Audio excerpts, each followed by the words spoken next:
Ladies and gentlemen, it is my pleasure tonight to bring you the heroic matchup of the weekend, perhaps the year. The number 4 seed team name change going up against the number 5 seed Order of the Sleeping Dragon. I am your host, Professor Bobo. Tonight, a guest joins us.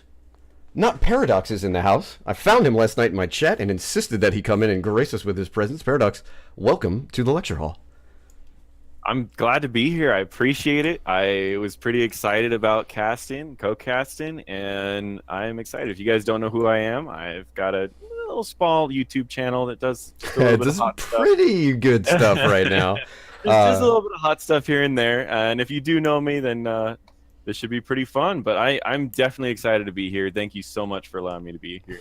Right on. Chat, please, if somebody's got the link to Paradox's YouTube channel, throw it up there. I'll make sure that winds up getting approved. Again, it's just awesome content if you haven't been following. And much appreciated, man. Very happy to have you here gracing us here in NGS for the playoffs. TNC and OSD, the maps banned for team name change. They removed Tomb of the Spider Queen. OSD removed Braxis. For our first map, we are headed to Sky Temple. And we talked about this in the pregame. Paradox, this is a map that just does not get very much play here in NGS. For those of us out there in chat maybe wondering why that is. I mean, impressions on Sky Temple and why that is the case? You know, Sky Temple's kind of a tricky map in general. I know a lot of times a lot of the really high-ranking teams in HGC as well as the Heroic Division, they don't really like Sky Temple that much because it can be a little snowbally sometimes, and it can be a little bit random sometimes. And there's a boss that can make it a little bit difficult too, which means that it's hard to give up one objective, because if you give up one objective, you can lose an entire level of experience. So if you feel like your team's a little bit behind, there's not too much that you can do, which can really make it a challenging map in general. Absolutely. It's also a little odd to have a map that you consider snowbally that doesn't have to be played with, cheese comps. Yeah, exactly. And another thing that's tough about Sky Temple in general is how large the map is, which kind of forces teams to fight in these really awkward 2v2s, 2v3s, and you don't always get team fights that are actually 5v5 without losing a lot of soak. So it's beneficial to run maybe one global hero, but you don't want to show it too early in the draft because then the enemies are just going to counter it with a global hero. Right. So it's oftentimes a last pick, which makes it to where this game could come to, or this map in particular could come down to just the draft alone. And just taking a look at the previous matchup, these teams met all the way back in week number 1. The result of draw, the two maps played, Towers of Doom and Infernal Shrines, both of those are available tonight.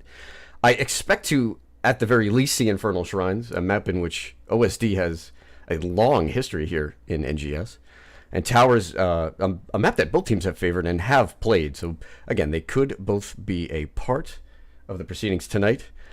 And now, if we may, just a quick little word from some of our players. So TNC is a team that's a little hard to read. They've improved a lot throughout the season and have shown comps, like a lot of standard comps. I've seen some kind of off-meta stuff with some triple backline and a little bit of Vikings play, but we're not too worried about those drafts. We have a lot in our back pocket too, though I don't think we're going to be planning on pulling them out unless we have a really rough game 1 tonight. We've had a rough start throughout the season when we played them, not being able to have our full roster and having role swaps as well as subs. So it's been tough to get started in this season, but we've been getting our ass handed to us the past 2 weeks in scrims, which has been really good for our growth, as we've been able to, we've been forced to improve, and we're finally taking games off of that team that we've been scrimming out of NGS. So I think we have nowhere to go but up.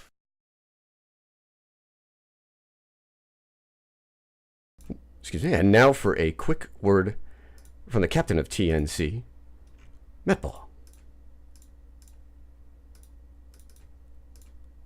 I am very proud of how far our team went this season. We had our ups and downs, but I know we will pull through in the end. I want our rematch versus 2+2, and we will get it. We came into the Hero Division as the underdogs with the least amount of practice and synergy as a team, and we ended 4th seed. I'm excited to verse the champions of last season, and I'm even more excited for the underdogs that beat them. We went 1-1, when we had 2 subs and role changes for our whole team, and we were at our weakest. So I can't wait to see how both teams improve since then. So TNC's a team that's a little hard to read.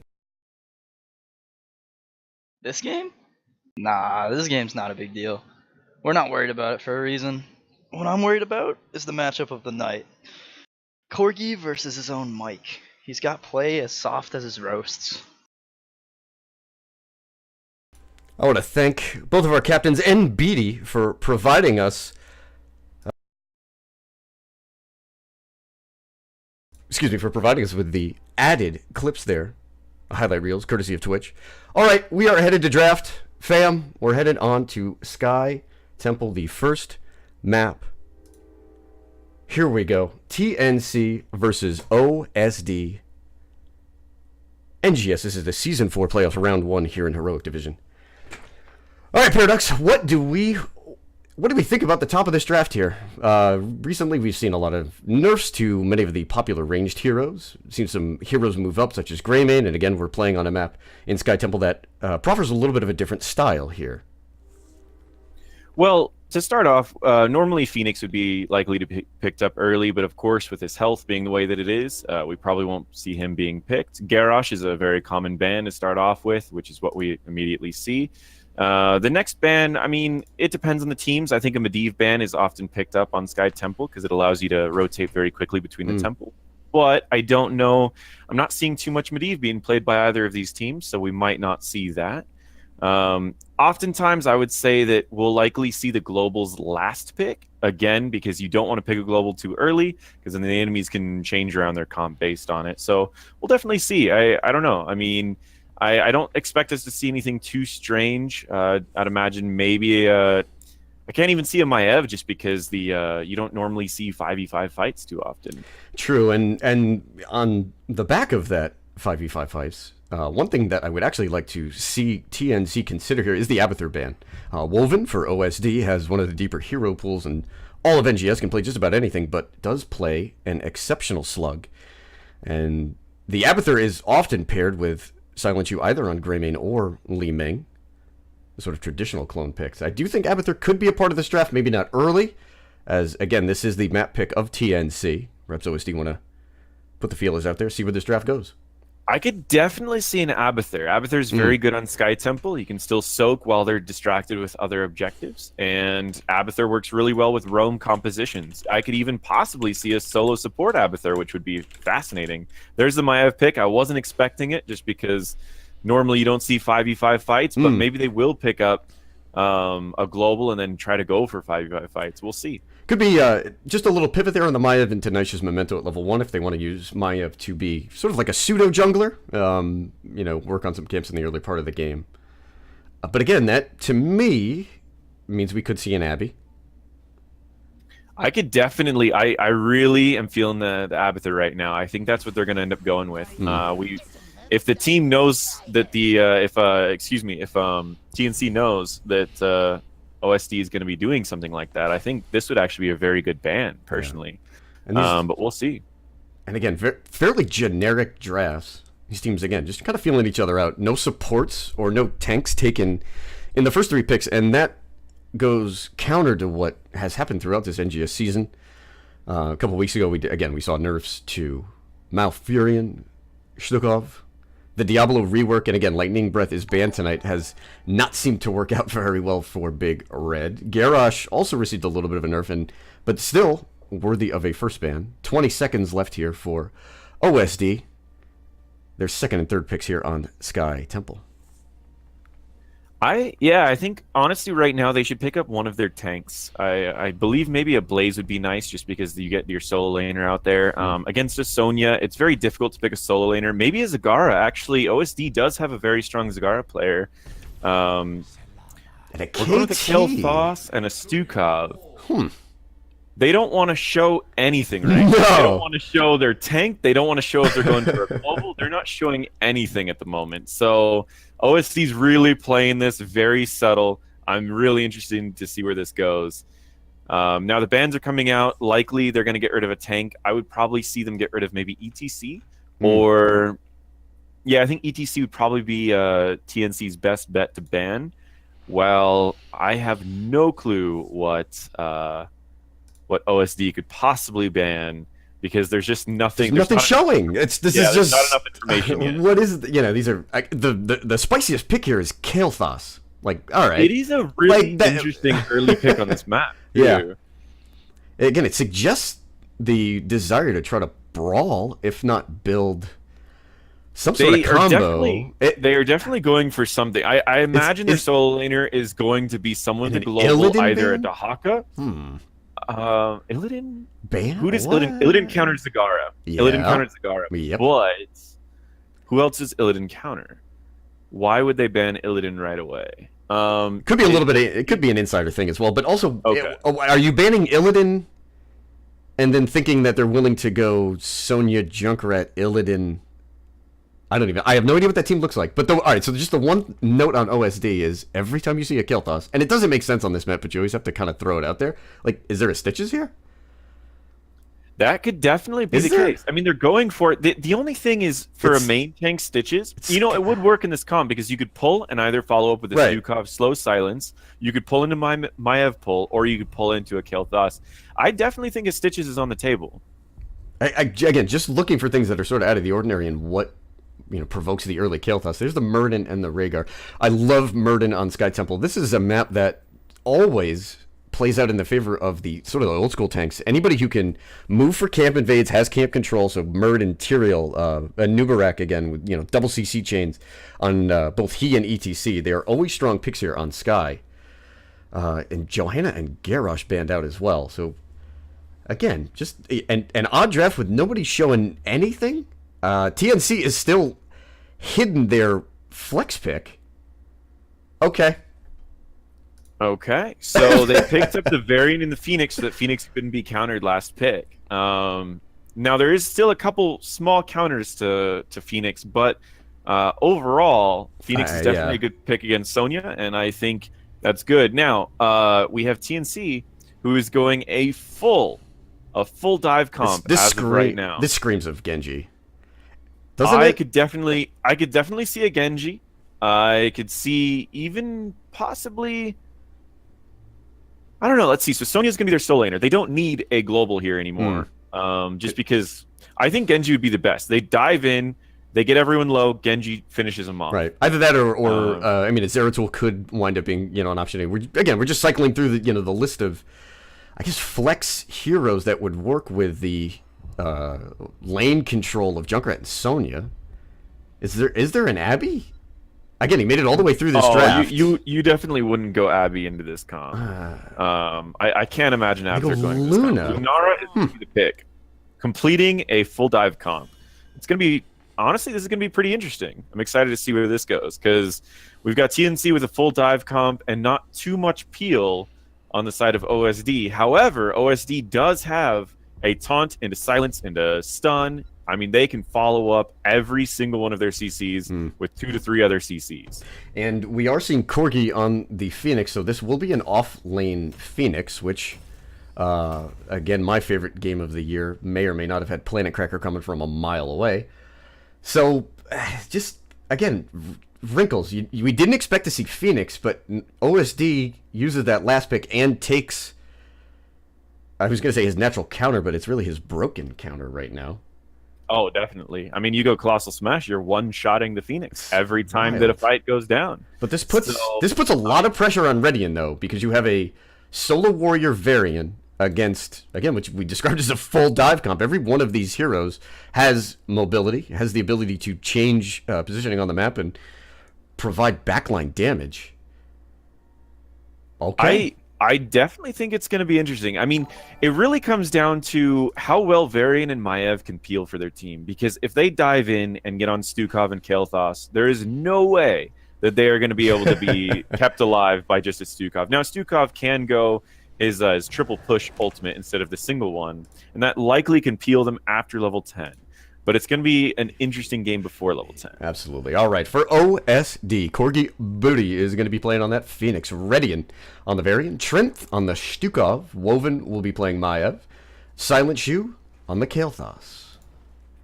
And for TNC, team name change, we have BD Butkiss on the Sonya. We have Smitty on the Rhaegar. We have Metball on the Lunara. We have Divine Fate on Murden.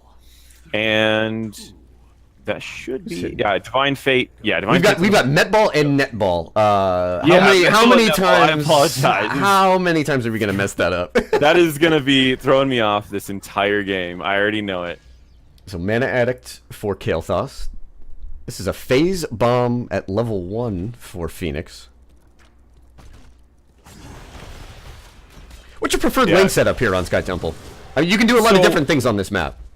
What we're definitely going to see is Phoenix solo laning top against Sonya, as he is a pretty decent counter to Sonya as long as they play it pretty safe. They're going to want to rotate back and forth. Either Rhaegar or Lunara can be doing camps, so it doesn't really matter. They'll want to just make sure to rotate back and forth, get camps easily. I definitely think, both teams have the wave clear to just do the 4 rotation. I will say that either team could gank during the rotation, though. So if one clears faster than the other, we may need to watch out for that. They may end up trying to clear the wave and then sneak into the opposing team's bush. I'm definitely interested to see which team goes for the camp invade first. They both have strong cases to be made. Woven there on the Maiev, moved into Nisha's Memento at level 1, so that, again, smells like a jungle Maiev, if you will. Yeah, it definitely could be. I mean, don't forget that in general, that isn't just for jungling. It is a really good talent just because it synergizes well with some of your other picks, especially if you are going the level 16 talent, that the more damage you do increases the amount of your your tether's pull damage. Not to mention, we're talking about Sky Temple, like, there's a throw pit. Yeah. Sometimes you just want to load up and head on in. Like that. Yeah. Throw pit, and the other thing that always intrigues me about this map is how teams play around the 2 top camps. So right now, we'll keep an eye on Woven here. The Tether out on Divine Fate, but he'll be alright. Beatty, low, finishes off 2 minions on the Bruiser camp. So the issue, or excuse me, the playstyle that I like to see here is teams that are aggressive about the 2 top Bruiser camps. Those 2 camps actually do more than a boss early in the game. A lot of times you'll see teams pick up 2-3 kills around that level 9 pre-10 mark and see if they can grab a quick boss, but those Bruiser camps push hard. They definitely do. I think one of the challenges about both of these team comps is neither one of them can do it that quickly, and it can be very challenging for either of them to do it. Now it looks like we have OSD that's going for it though. And this camp was already set up here. BD did wind up picking off 2 of the Bruiser minions. Both teams did wind up clearing out bottom camp. OSD with a slight XP advantage, or a quarter of a level up. Again, not too many stacking talents here. Yeah, I don't think either of them are trying to go for an end game right now. Remember that you need to get these objectives or you lose out on a lot of experience, and I think they're both just picking the talents they need to win these objectives. Yeah, Mana Addict is going to be the big one for Kael'thas. We'll keep trying to keep an eye on that. So far, Shu has picked up 9 globes. OSD, comfortable posturing over the top objective. Without Junkrat, it's a very low amount of clear for TNC in the early game. It'll take a little while for Netball on the Lunar to get stacked up. There's a taunt going out. Radiant already looking for the kill. Silent Shu so close, and Radiant trying to move himself out of that silence pool. And on back. Shu hit the Flame Strike on Lunar, but she was able to gallop away. A majority of the shots going over already to OSD. There's yet another taunt. Radiant is going to pick up the first kill on Murden with the help from Woven on that Maiev. This is definitely what I was looking at when I saw OSD's draft, is they could follow up, any one of them could land any CC, and all of them could follow up their CCs. And that's what's been happening. I mean, Murden gets caught for even 1/2 a second, right? And then stuck there for a good 3 to 4 seconds taking damage. And the Umbral Bind, probably not even that necessary, but again, just you're adding layers upon layers in order to just complete these kills. I do want to talk about builds for just a second. Yes, for the amount of CC that OSD is doing, we have the Spin to Win build by Sonya. I don't know if she's going to be able to get enough time spinning to get any value out of this, because she's going to be silenced, she's going to be stunned, she's going to be knocked up. I'm honestly surprised that she went with this build. You know, what is the argument there to be made? You do not expect Sonya to have to deal with the Merc pressure, but I mean, maybe that is part of the adjustment. Maybe they don't want Junkrat out on his own post 10, and that's where they want to use Sonya. Redian is trying to chase down Metball on the Junkrat. Well, again, we'll see if it gets value. Off meta picks. Silent Shoe goes ahead and uses the Flame Strike to take out the mid-well. OSD with a level lead. I believe they will have the ability to pick up level 10 before the next objective phase. There should be enough XP on this map. Yeah, and then on Lunara's level 4 pick, she did end up picking the Siphoning Toxin, which normally right now the pros are usually recommending people go for the Nature's Culling instead. Silent Shoe missing the Gravity Lapse there on the Murden. Apologies for the pause. Divine Fate is low, has the jump, but now has triggered the boss. The boss is going to wind up getting a kill on Murden. Maiev goes down. Woven, the first death for OSD. That is interesting. And here's the spin on Beatty. Alright, not too much value. Gotta make that he do work. Yeah, it's gonna be interesting. Redian has Netball here. There's the Gravity Lapse coming out from Kael'thas with the Silence Pool. That's the end of Lunara. That follow-up. Yeah, Murra Steve just a little bit too late there, but again, there's nothing that's gonna stop Lunara from going down in that situation. Any iteration of their 4-man has insane kill potential as well. The Maiev was not even a part of that combo. And that's what's crazy about it, is they just have so much follow-up to any CC that lands. And at the moment, they've got level 10 as well. We do see a Pyroblast. We've got a PV game. Shoo getting spicy on us. And the Planet Cracker. And the Containment Disc. What?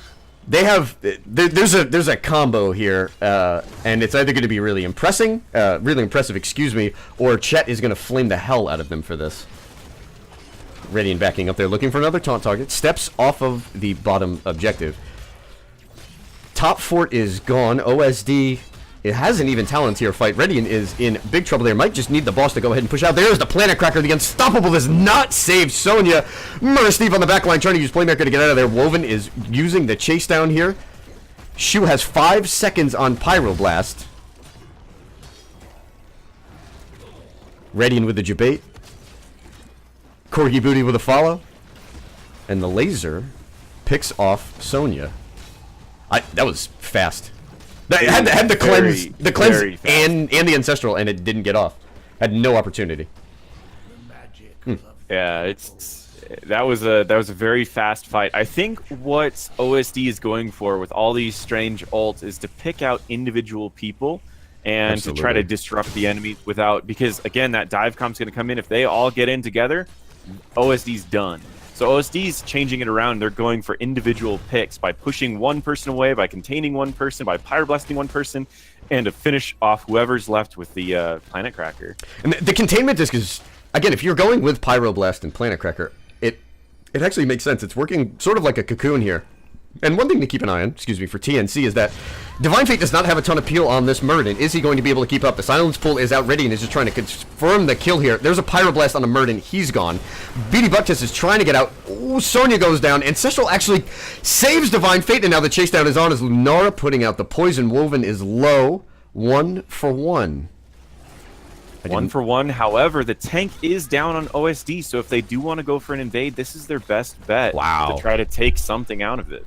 I did not see the Ancestral off of cooldown. My apologies. Well played by Smitty, saving his compatriot, Murder Steve.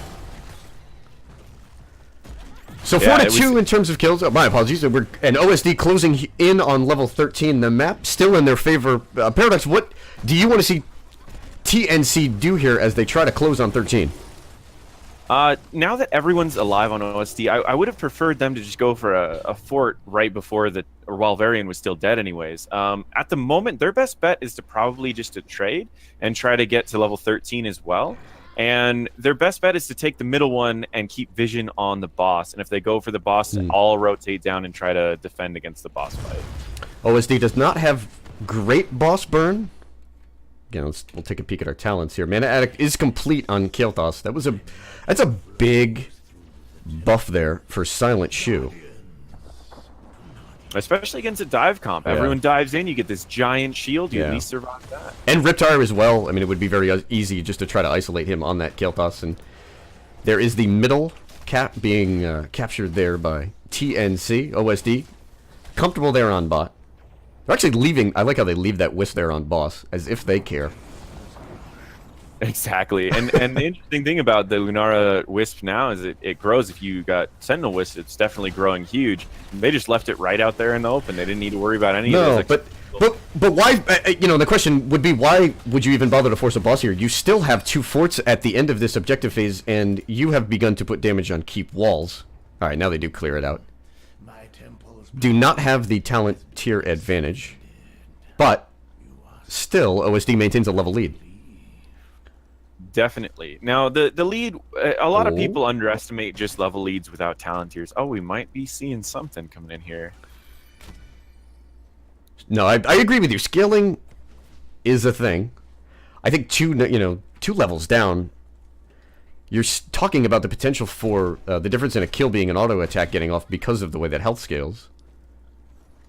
But I'm not sure. I'm not sure TNC is going to get many more opportunities. Netball goes in there. There's the taunt on Lunar. The cleanse comes out, as does the ancestral, but the Planet Cracker is enough. Divine Fate is on the backside. Trent winds up getting playmakered in. Silent was there to try to peel for his teammate. We see the trait there come out from Stukov. Eats the Riptire as well. He's trying to get to Corgi booty. Corgi is there. This is going to be tight. Does Trent have the passive healing? The jukes are real.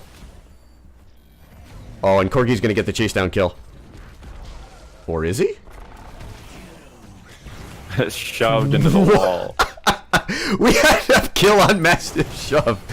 Oh, Radiant stuck here between a rock and a hard place. Beady Buttkiss going for the spin to win. Smitty Werbin is there as well. So in the end, it's Muradin for Stukov. Neat little play. Sometimes you just gotta let it play out. And there was a fight that was going on the bottom right that was a little interesting, and we had Sonya and Rhaegar who were fighting a couple people, and the Whirlwind build is, I'm not really sure. It did get a little bit of value there. She did get a decent amount of healing. I just don't know. I mean, she loses the bonus damage from the spear. She loses the Shot of Fury, which is the bonus attack damage. I don't know. I'm very interested to see how the build winds up being completed at 16 and 20, if this is a Sonya that moves in a different direction. OSD has passive push here, as their Giants are moving on bottom. TNC, about a wave away from 16, they'll move to pick up their own Bruiser camp. Woven is there. Remember, this is a Maiev without the cage. Radiant puts the taunt out. Aun to Sonya. The Planet Cracker misses. A big moment there. Woven is trying to get out. Containment Disc misses everybody, and Divine Fate is trying to hunt down the kill. The Riptire comes out. Woven is down. Maiev is the first to fall. Radiant is stuck on the back line, bodied out. And TNC, with the first big moment of the game, they pick up 2 kills and are looking for boss. This should be a guaranteed boss. They have no tank. They have no taunt. All they have is 2 assassins and a support, and not very much of any way to steal this boss back. This should be a free boss. I don't know what Muradin's doing top, other than just disrupting a little bit, but it should definitely be a free boss. Because the fort's low health, I'd like to see this boss even possibly threaten a keep. There's a huge wave as well. They've got a stacked wave. Metball does see it and starts to begin prepping bottom. I mean, they've got great poke, a double wave, and a boss. The challenge about this is that between Phoenix and Kael'thas, they do have a lot of damage to clear this boss and this wave. So we may not see a full keep, but we'll see the front walls definitely down, and we'll likely see the boss threaten a little bit more. But just be careful, this is Throw Bridge. And Corgi actually on that Phoenix with Planet Cracker coming off a cooldown. We'll see if he does wind up backing. There he is. Bottom keep wall melts, but this is only a 13-minute boss, as we're in the 14th minute of the game.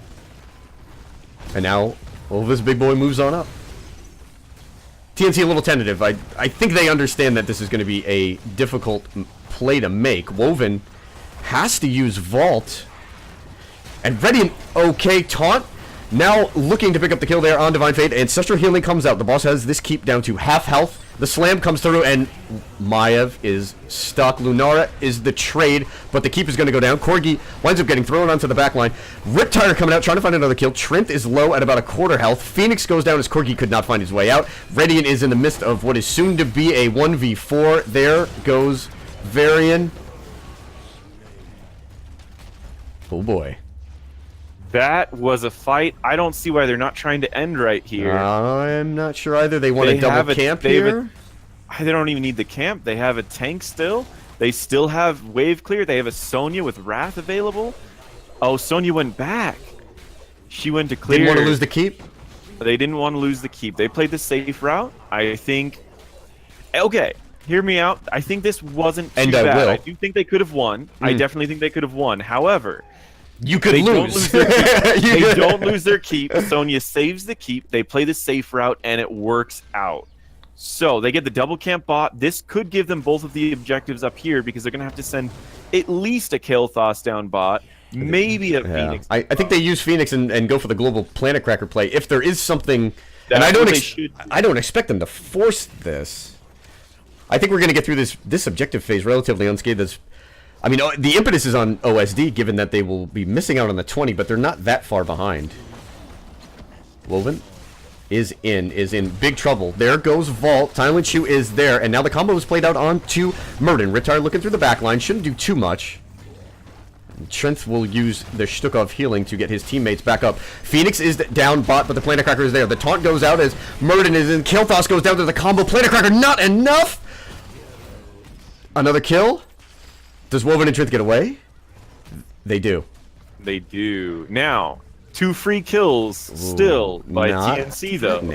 This is the first time they've had control of the map, and they're just comfortable taking... They're playing it very, very safe. Now, they're level 20 first. They definitely could threaten to end the game, or they're just going to take both of these, and they're both the objectives, and they are going to threaten both top and mid keeps. Divine Fate has been the MVP to be in this game. He goes in hard, he stays, hits all of his buttons, and in a spot there, and actually I do believe in the previous fight over this bottom keep, a big issue is that Woven has had to burn Vault of the Wardens early, and without Warden's Cage, you can't bait. Probably with Maiev, you don't really have enough peel, and we're seeing it here again as Divine Fate yet again goes for the Maiev, who's low, quarter health, hits the tether, but no one seems to care, and the poison damage is too much. There's Playmaker. Trent will go down. Smitty converts the kill with a puppy bite. And now do TNC go to finish this game. Oh. Yeah, Divine has taken these really awkward Netball's going to fights. eat this. There's the Storm Shield. Every time Divine has taken these awkward fights, and he's just turned a couple of these awkward fights into a couple kills every time. Yeah, I definitely would. Does he have another Playmaker? MVP in this one. And the shield soon to go down. Too. Planet Cracker will not connect. Shield's at 90. This right now is a 5v3. Sprays going out. Oh, you know we've got a little bit of flame going on. 40% on the core. Down to 30. TNC is going to claim game number 1 with a late showing in a match in which they had little to no control for maybe the first 13, 14 minutes. Definitely. No, every time they got in a fight, they got split up, they got CC'd locked, and they were taken out. And they couldn't deal with those they couldn't deal with those solo heroics the first few times that they came out, and again we talked about Divine Fate just being a bully. He cared for nothing in that game. And again, this is Muradin. He gets to stay deep on the enemy side and just seem to outlast all of the cooldowns that OSD could throw. Game number 1. It was tough. I think I don't want to throw this out and say that it was just the heroics that they chose, but I definitely think that the Stukov knocking them away whenever that Murden dived in, because it wasn't ever just the Murden. It was the Murden, it was the Sonya, it was the Rhaegar. They all went in together, and he could only knock back one of them. It was usually the Sonya, and then this Murden just got on him every time, just knocked him into the team. Yeah. So I don't know. I mean, the Pyroblast got a lot of value. The spin to win build got more value than I expected. That's quite true. So the one thing that I noticed in those fights, particularly, is that Stukov, with the now reduced healing to his trait and the changes to one good spread, winds up lower than Smitty. And again, Rhaegar has the big ancestral heal, but the Lunara poison damage was huge. And that seemed to overwhelm OSD later in those fights. But pressure on Woven swung those late game fights again. Oh, and Metball's pinging me here.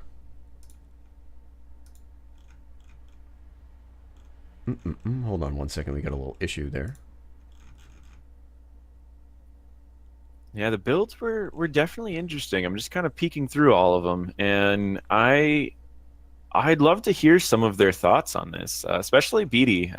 I'd be curious on why he went spin to win. It got value. It really did. It did. Phoenix, I mean, I was watching one of the fights where Planet Cracker was shooting through Sonya, and Sonya was just spinning and out healing the Planet Cracker while dealing damage to 3 people on the enemy team. I figured that all the CC would be enough to interrupt it, but they were chaining their CC so much that if it didn't hit Sonya, Sonya knew that they had no more CC left, and she could just spin. A little bit of a pause here. Captain's going through some issues, so we apologize. We'll change over and show the talents there. Shout out to chat. Again, like they were interesting talent choices, and it worked from 10 until 13, but it just started to fall off as we got into the late game. Late game Lunara, late game Sonya. Great play from Smitty as well, making a number of saving plays. So I have a question. Do you feel that for the Maiev, if she would have... I mean, we already had Planet Cracker. Why didn't she go Wardens and just pop that and Planet Cracker inside the Wardens, pull everyone in 2 or 3 times, and they would have had no way of getting out? Why didn't we see that? I hate harping on talents, and I hate harping on heroic choices, because it seems like there's... Again, at this level, the teams have intent, they have a plan. And that's the thing, they all have plans. I'm just asking your opinion. No, I agree with you. I think the containment disc was the problem. Like, again, every time Woven was under pressure, you know that in the sort of standard simple build Maiev, you can just press the R button, hop on out, and you've effectively jebaited the other team despite almost nearly dying.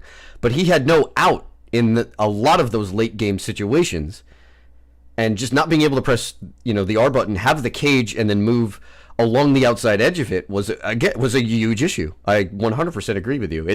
I thought if it was going to work like a pseudo cocoon, where they would go for containment disc and then layer their big heroics and their CC chains, but Divine Fate was not having any of it, and they didn't have any targets due to the good positioning there from Smitty, and just Beatty on that Sonya just being durable. And that's really what I was seeing too. And I think that their intention was maybe a containment on someone while they were running away, followed by pushing someone away, followed by taunting the person right out of the containment, Planet Crackering them, and they were done.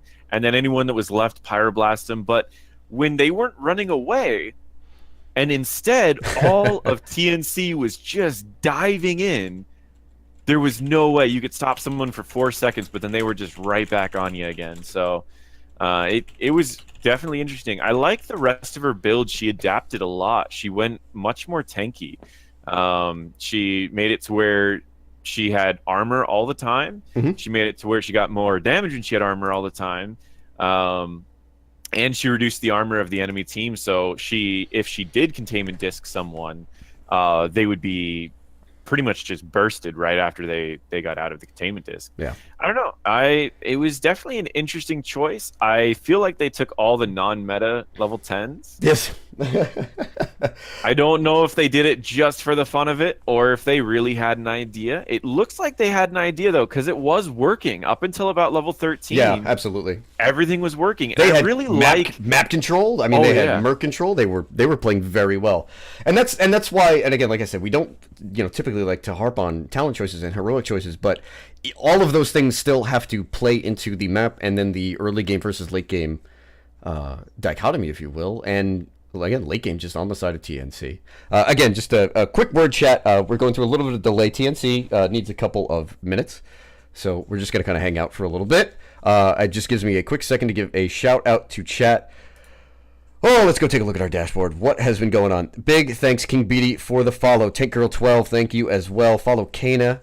Back at you. Axon56 as always, trickling in the bits. Captain Snake Hajukin, what is happening as well? Guys, thank you. Welcome to the lecture hall. This is NGS Season 4 playoffs. This is round number 1.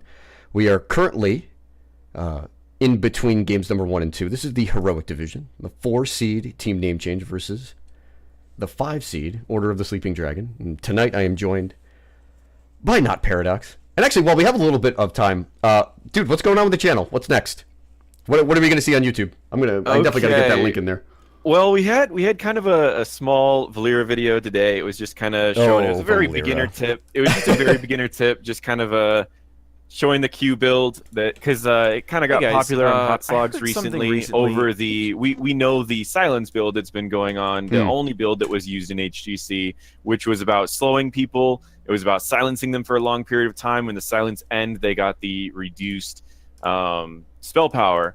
And I just wanted to show a different build that's been gaining a lot of popularity and why it's there. So I kind of showed a Q build, and that was today. Tomorrow, I believe it's either tomorrow or the next day, I'm going to be having out a Lunara video for kind of a bursty build. Really? Normally, Lunara is all about getting damage over time on, I would say, I don't know, 3 or 4 people at a time. Right. I changed it around a little bit. I wanted to go for a really bursty build just to see how it would work. So So are you moving and again, we don't want to spoil the whole thing, moving away from Splintered Spear and maybe more into like attack speed single target damage? That is essentially what it is. So it goes the level 7 instead of Splintered Spear. I just found like I wasn't getting that much value because the damage over time was always hitting the tanks. And it was like by the time we did anything, it was just kind of, it just was never really that worth it. So level 7, I changed up, get that bonus auto attack damage, that 50% more. If I'm attacking a backliner or say a thrall that's sitting in the front line, I can do about, I would say by the time I get those 4 attacks off, they're about 80% of their health is gone. Followed by level 10, you get the high bursty damage from the leap, right? So you're finishing people off at level 10 very, very quickly. Yeah, absolutely. Level 16, you get that bonus attack speed and % health damage. So if the tanks are really bullying you, right, you are melting them down so fast. So that's essentially the general idea of the build. I don't know if it's going to be the new pro build or anything. I feel like that's a really good ladder build. Again, because I definitely think it would be a ladder build. Like I do think when you move over to the ladder, things change. In your playstyle, and obviously comms, you can't guarantee that you're going to have teammates in every single game. So in competitive, it's been Thornwood Vine always, unless Lunara needs to somehow come up with a few different types of escapes. But again, that solo target percentage-based damage with Leaping Strike would, in my opinion, allow you as Lunara to carry harder instead of trying to force a poke build on your team. And I don't know, in my experience at most levels of the ladder, you want the burst rather than the poke. It just seems like, your teammates are going to be more amenable and more effective if you feel like you can carry and help delete a hero. Yeah, and definitely. And one of my big concerns that I've noticed with the meta, the way that it is there's not a lot of physical damage these days. I mean, Vala is out of the meta. Right. Valstad is more spell damage these days. Rip. A lot of the ones that we used to see for physical damage are shifting to more magical damage. And I really like the idea, or spell damage anyways, and I really like the idea of getting a little bit more physical damage on someone that has as much mobility as Lunara does.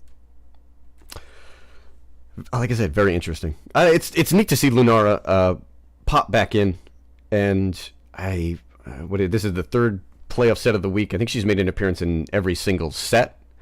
There are some other heroes moving up as well.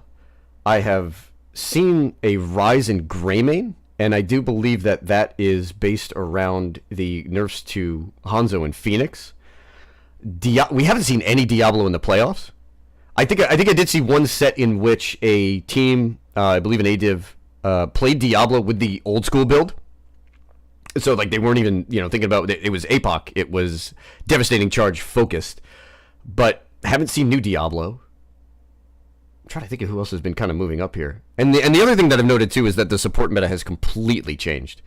So it was for the entirety of this season. It was Stukov Malfurion, and supports never made it on either side past the mid-ban. And now in the playoffs, I feel like teams are hiding their drafts a little bit more, and they're willing to dig deeper into the support pool for sure. So while we still have some time, and again, we're just going through a little bit of delay as one of our teams works through something. Paradox, where do you feel supports are moving right now? It does feel like the bottom is being raised and the ceiling is being lowered. And I think that's exactly what's happening. I myself am a support main. I've been a support main mid to high masters last couple seasons, and I really personally feel that this is one of the better metas for supports in terms of variety. We had before, it was Malvin Stukov every single game, and now we're seeing a lot more variety because it's not necessarily that either of them are bad now. It's just they've lowered them down to average, and they've taken a lot of the lower end ones like Ana and Ariel, and they've buffed them to where they're all about around the same level. Yeah. And while I really like Deckard right now, I think they all kind of fit in the same general area. You kind of just pick what your team needs. I think Oriole is fantastic right now, and that's a hero that I've always kind of had issues with, but now she's been given a nice little offensive boost. Repeated offense at level 4 is crazy good. I do think she's going to play a very, very big part of the playoffs. I said it last night when she showed up in every single game in one of my sets. And that independence that she gained, not having to rely on one of the traditional batteries, is huge. And that's honestly, that's one of the things that I really like. What I will say though about Ariel right now is I feel like a lot of people are getting the sense of they can walk closer to people, and her survivability hasn't changed. So people are walking a lot closer to get these really nice repelling strikes off at the same time as get these auto attacks off so they could be their own battery, and they're getting so close that they're getting caught by the enemy team. So while she can definitely survive better without a battery than before, she still is positioning pretty poorly if you don't have a battery. So I've seen a couple, I was watching NGS, we saw a lot of Ariel picks without usual batteries, but I found that their positioning was a little scary. Okay. Well, but hey, that's why we've got comms. And that's why we're playing a little bit of competitive. All right. So we are going to go ahead and set up our lobby shortly. Again, I want to thank you guys for waiting. We had just a little bit of an issue. One of our teams had to clear up. Sometimes things happen in IRL. So for map number 2, after going to Sky Temple, one of the old school lesser chosen maps, we're going to do the same here. We're headed to Dragonshire. This map, I actually think that Dragonshire has been banned out the most in my games casted, and that feels really weird to say. I love this map, and I'm actually happy we're headed here. I think that's interesting. Dragonshire is usually one that's played a lot in HGC. It's played a lot in the Midsummer Brawls. Dragonshire, oftentimes, there was actually a poll done by a lot of the pro players, and they found that Dragonshire was one of the favorite maps. It's fantastic. And I think my favorite part about Dragonshire is I feel like everyone can hold their own. For example, if your solo lane wins, but the rest of your team is not doing that great, your solo lane can hold the objective for a long time. Same with the other end. If your solo laner is having a little bit of trouble, the rest of your team can hold up and for a little while. And there's a wide variety of strategies for this map of moving things around, getting camped at the right time. Absolutely. So I personally love Dragonshire as a map. It's also one of the rare maps that features a prolonged and never-ending 1v1 in the top lane, and I do think that scares teams off as well. But it just seemed kind of odd that this season Dragonshire seemed to be a very popular map. It's another map that isn't really cheesable.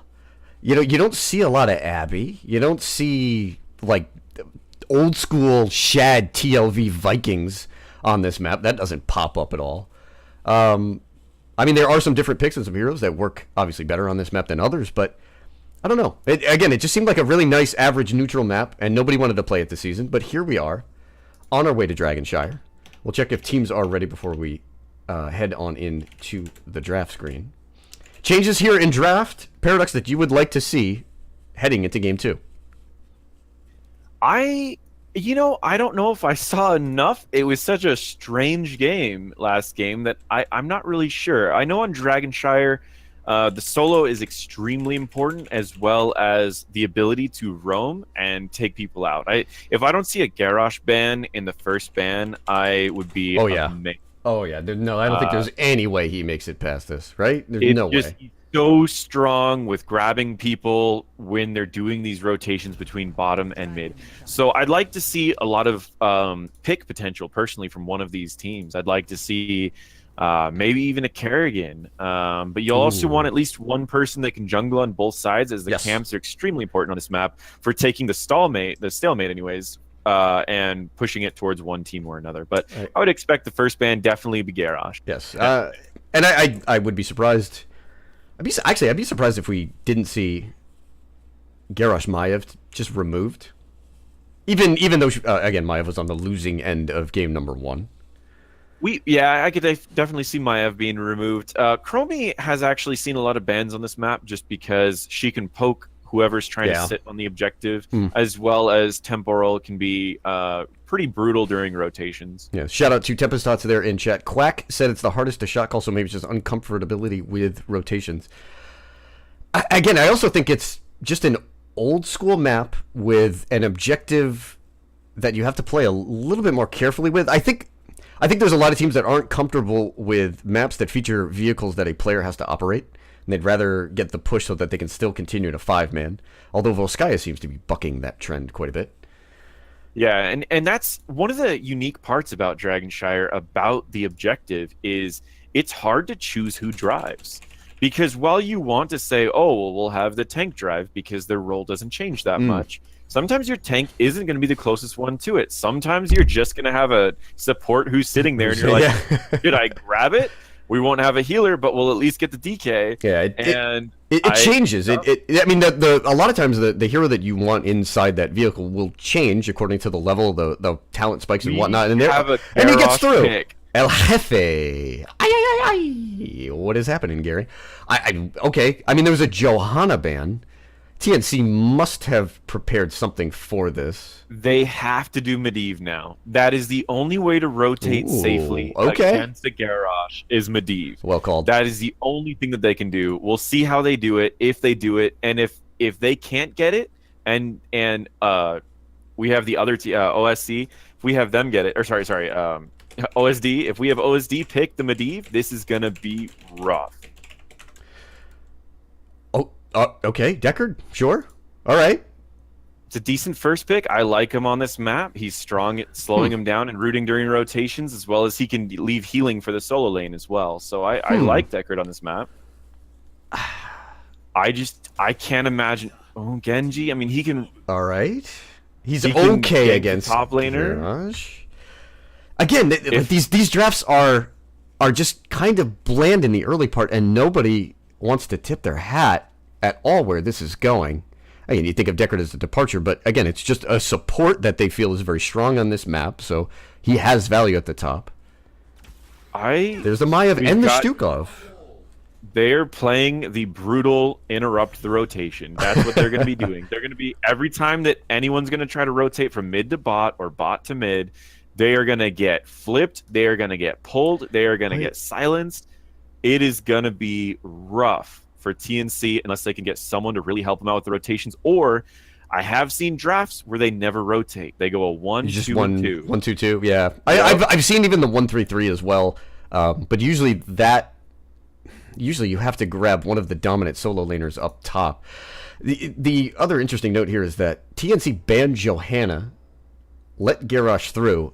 Do you think they let the Garrosh through thinking it wasn't going to be the first pick? I don't know. I mean, the Johanna ban usually means that you have a pocket strat. It usually means that you're worried about a specific thing and you have a pocket strat. So with a Johanna, it means likely they're going to probably be going for someone that's auto attack heavy. Maybe is this Tychus? Greymane? Is a Tychus? Is this a Tychus in the 4-man? But that's actually kind of scary into Maiev Stukov. I don't think you could Tychus against a Maiev. I really don't think you could. No, they go with Jaina.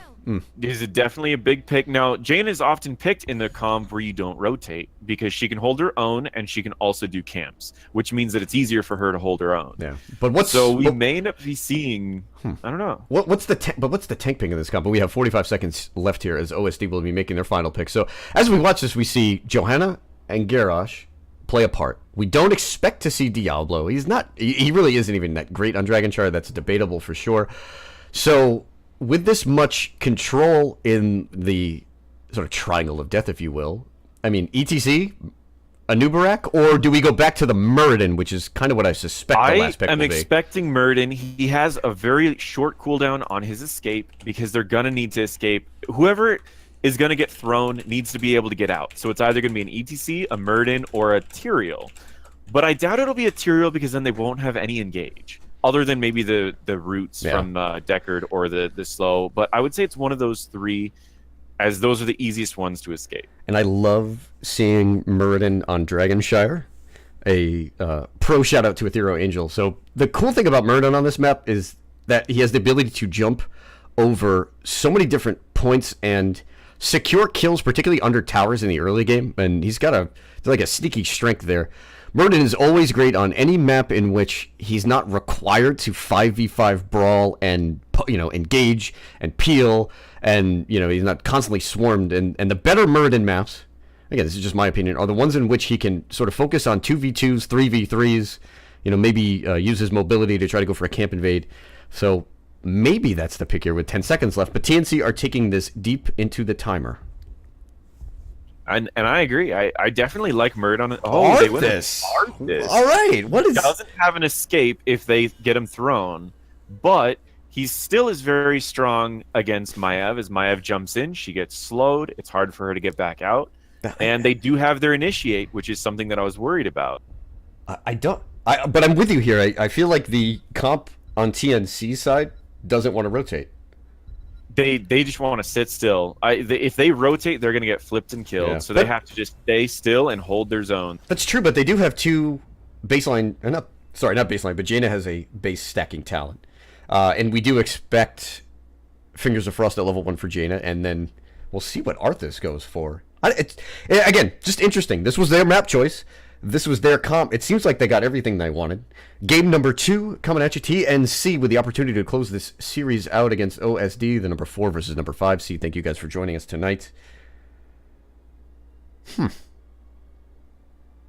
Early Deckard, and the Genji Jaina combo, which is fantastic, by the way. All right, we'll see how this one plays out. It's going to be interesting. Sonya definitely beats Dahaka in lane, and so with the Sonya versus the Dahaka, we're going to see Dahaka likely doing roaming earlier than later. And so as long as the other two lanes don't have too much trouble, I'm going to say both teams are definitely still in this game. All right. And for OSD, looking to keep this series alive, Silent Shoe will be playing the Kael'thas Strength on the Stukov. Corgi Booty will be playing the Dahaka Redian on the Garrosh El Jefe coming at you, and Woven will be playing the Maiev. BD is on Sonya. We have Divine Fate, who is on Jaina. We have Metball with an M on Genji, Netball with an N on Arthas, and Schmitty is on Deckard. I can't wait to see Metball, Netball. Again, if they wind up winning the series and they just keep going far, that's going to be the bane of every caster's life. It is going to be crazy. We have that. We also have a couple of guys who have names like Tracer or so on and so forth. Tracer on Garrosh. The throw went out. He didn't go for an aggressive throw. I think he was just a little worried about that. How could you not be aggressive? You're wielding a goddamn folding chair. Put him in the cage. Like, come on. By the way, that skin is utterly fantastic. Up in the top lane, Beady Butt Kiss with the early advantage against Corky Booty. The Eternal Battle there in top lane. OSD playing aggressive as expected. There should be a throw here to follow this up on Netball. There's the silence pool. Arthas is at quarter health. But okay. It is. I'm worried about these throws, but overall, I like the fact they're already getting in the macro game. They're already getting these camps done, and Metball's holding mid lane. Which the interesting thing about having a Genji holding mid lane is he can rotate up top lane and help out very easily. Redian going for the hard engage. Scroll of Sealing was behind him. He's down to half health here. Does wind up finding the throw. Jaina will go down, but is the counter kill there? Genji now in the silence pool. There is the first 2 kills for OSD. There's your pull combo. It's gonna be rough. That's what I'm saying. Is it's gonna be rough. They needed a tank Oh. who could take. Whoa! And Corgi found himself a Sonya. Oh, How did that happen? This is going out of control real fast. Real fast. That is. Did he just pull her back in? That is amazing. So we have a lot of pressure going bot lane, a lot of pressure mid lane, Oh, and Arthas is low. Not like he's under threat from dying, but I mean, this means that he's got to hang back. That's clear lost. TNC needs a pause here. TNC needs to soak, needs to catch up at least level There's Matt 7, Ball. see if they can try to change things up a little bit. I think they need to change their lanes too. I think maybe Arthas should just hold mid for a little bit and have bottom lane just try to go for kills with Sapphire, followed up by permaslows by Jaina. They've been able to hold on to their wells, and that's something that we'll keep an eye on here. That will certainly keep them in this game a little bit longer, but it is a 2-level lead. Woven there in the Dragon Knight. Maiev will be popping out momentarily. Did they save all these wells? No, not mid. Mid well is gone. Trying to... So whoever stays mid needs to be able to self-sustain in mana and health. Just trying to find a little silver lining there.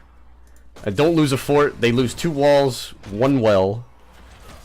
Top lane is still pretty much theirs. Sonya can still beat Dahaka even down 2 levels. The talent here is going to be rough, but looks like they're going for a camp to make this a little bit friendlier. So BD looking for this top camp on Sonya. Corgi looking for the aggressive move. Remember, they do have level 7. But OSD plays it safe. Instead, they will grab the bottom camp.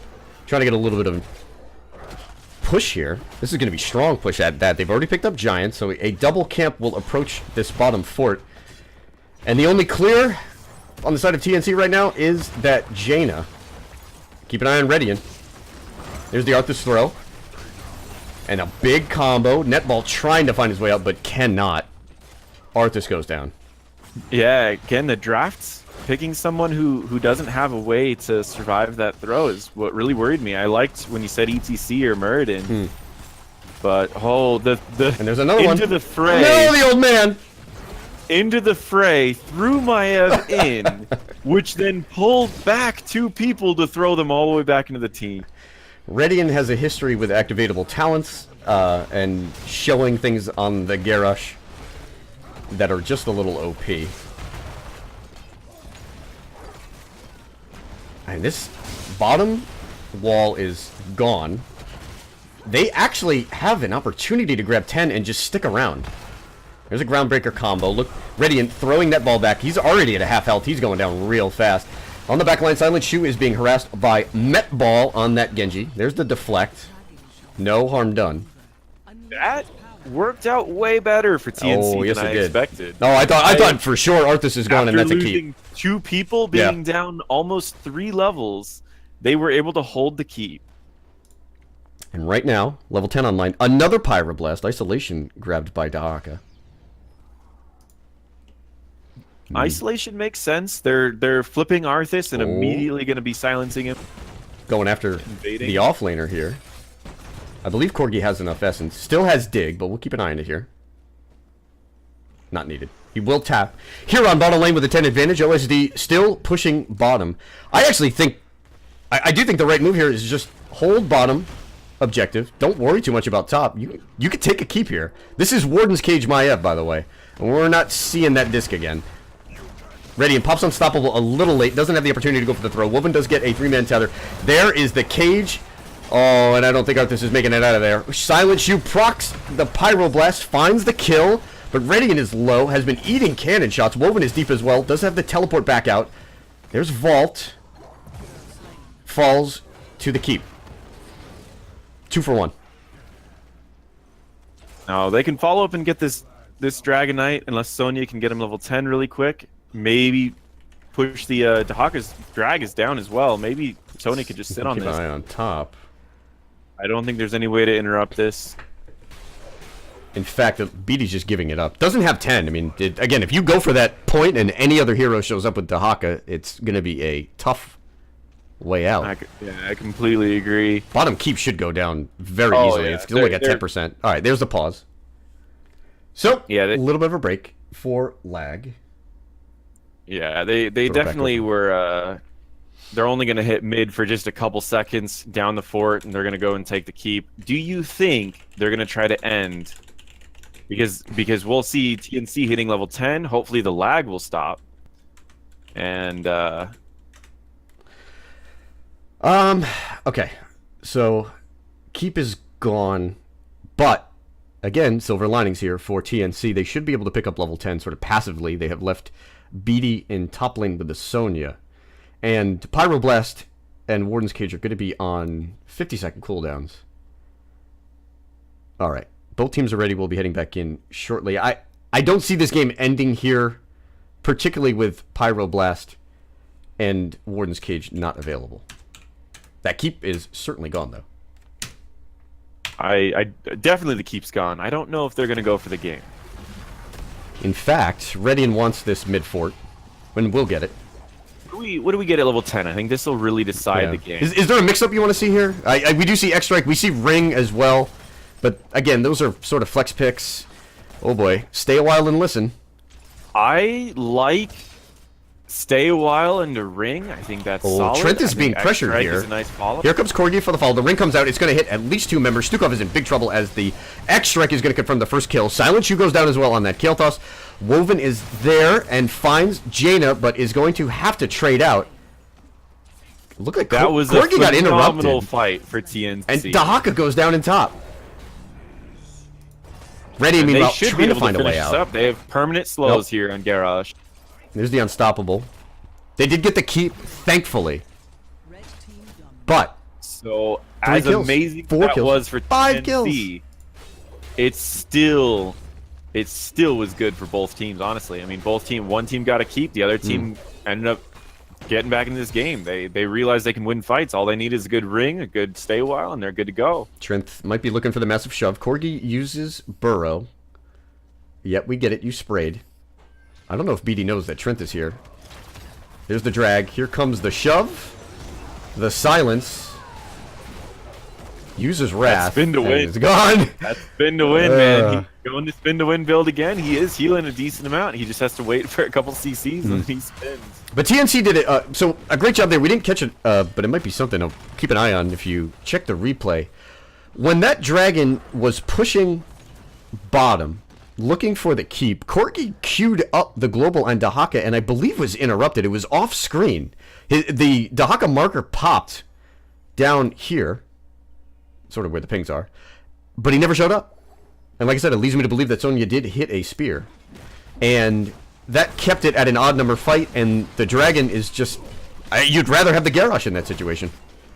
Oh, definitely. And that's how they've been getting all these kills to begin with, is the Garrosh is throwing them in, they get an easy kill. No one has any escapes. I mean, unless he throws Genji, everyone else is dead. TNC was down 2 levels. Maybe 2 levels at a little bit of XP. They have closed this to 1 level, and they are also closing the kill gap. Everything coming out here. X-Strike on Ring on Stay a While with the Warden's Cage. And TNC has just these barely alive slivers of health. Corgi Booty trying to clear up. The scroll comes out. It looks like Smitty is going to help try to convert the kill on the Dahaka. The root comes out from Netball. Beatty is there as well. Corgi's got a long way to go to safety. Shu might be there for the peel. What?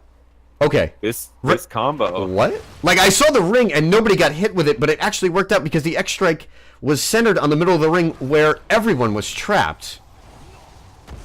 That's, yeah. Wow. I believe the ring ended up tagging a couple people's hitboxes, but overall, they wanted to stay in the middle. And it's really where Wow. Netball wants it. It's just for that X-Strike. Dahaka Not goes to mention down. the X-Strike, we got a spin to win build still going. So, and we've got Arthas who's in there using damage over time. So if they can get this, I definitely think that we're gonna need to see if I mean TNC's coming back. So I mean, they're back in it. They've taken the level advantage and they've evened up kills. It's 10-10. Again, the saving grace, they picked up that early kill, and Jaina has been stuck on the wrong side of the map for the entire time that TNC has been trying to cap their first objective. Again, they're not going to be able to threaten to keep, but they're going to look to start to equal out bottom lane. Metball goes in, still has the jump, actually eats the taunt, but the Scroll of Sealing is out there. Trinth using Lurking Arm to no effect. Yeah, and, TNC's getting a little low, as well as Deckard's a little low on mana, so this is going to be a little close. He needs to save at least enough mana to stay a while so they can get out if this fight goes sour. But there goes Scroll of Sealing. That's one big cooldown. Ready in there on the Garrosh, but you know, surprisingly, OSD does not have great clear for the dragon. It's only Silent Shoe as Woven is trying to find a flank, and I mean, this keep is just very calmly, quietly being AA'd away by the Dragon Knight. Corgi's on the backside, eats the kick. Silent Shoe up front trying to see if he can pick up a kill on Netball, rather. Arthas is going to eat the Pyroblast. We'll keep an eye on him. Alive. TNC just... I don't even want to say crawling their way back in. It's just a very slow, passive walk. One big combo. Bullying their way back into this game. They had two really good team fights with these combos that they've just followed up very carefully. And I think what TNC is very good at, from what I can tell in the last 2 games at least, is that TNC is really good from behind. Yep. Like they can come back from the game even if they're behind in experience. They're very good at just coming back in this game. And the same thing happened in the last game as well, where they were behind all the way up to level 13. They just played it safe. They just made sure everything was okay, and then boom, they came back into this game. They're great in these long fights. When the kill does not come out immediately, they always win. Okay, Corgi Booty winds up picking up a drag, but it is Arthas. The Warden's Cage is out, as is Stay a While and Listen. So all of the damage now currently slept. Ring comes out, and Hefe on the back end is low. There's the first kill on Jaina. Extract to try to save himself, but both Genji and Deckard can go down, and Radiant in crew now with an opportunity to maybe clean this game up. Netball is grabbed by Maiev, but stays alive, and OSD finally winning a team fight, and they're trying to end this game. This can definitely be an end. They have enough damage to do it, and from what we could tell, it came down to they fought on their terms. It wasn't the ring only hit 2 people. They got the Warden's Cage out on who they wanted to. This is definitely a game over. Corgi low procs his essence. Should pick up at least one of the 2 kills here. Netball is gone. Well, we got a game 3, guys. It's what we wanted. Game 3. We'll see. I mean, this spin to win. He's healing a lot. You never know. God, annoying Sonias are just that. Core at 10%. And there it is. And OSD pick up the win.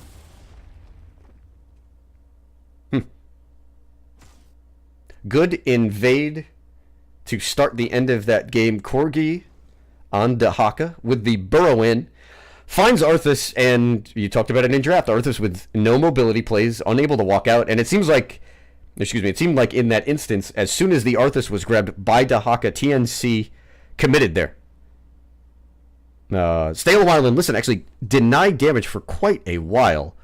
Silent Shoe on the Kael'thas was caught in that heroic.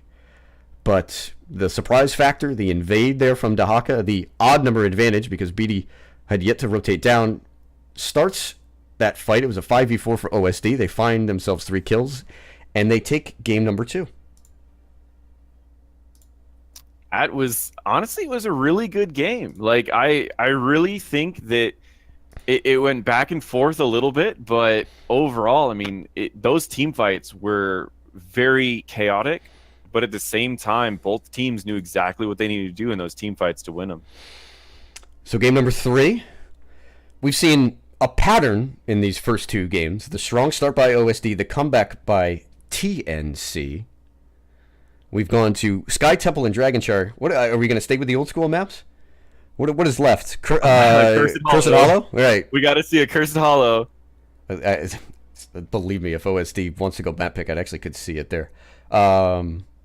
Again, Braxis and Tomb of the Spider Queen were banned.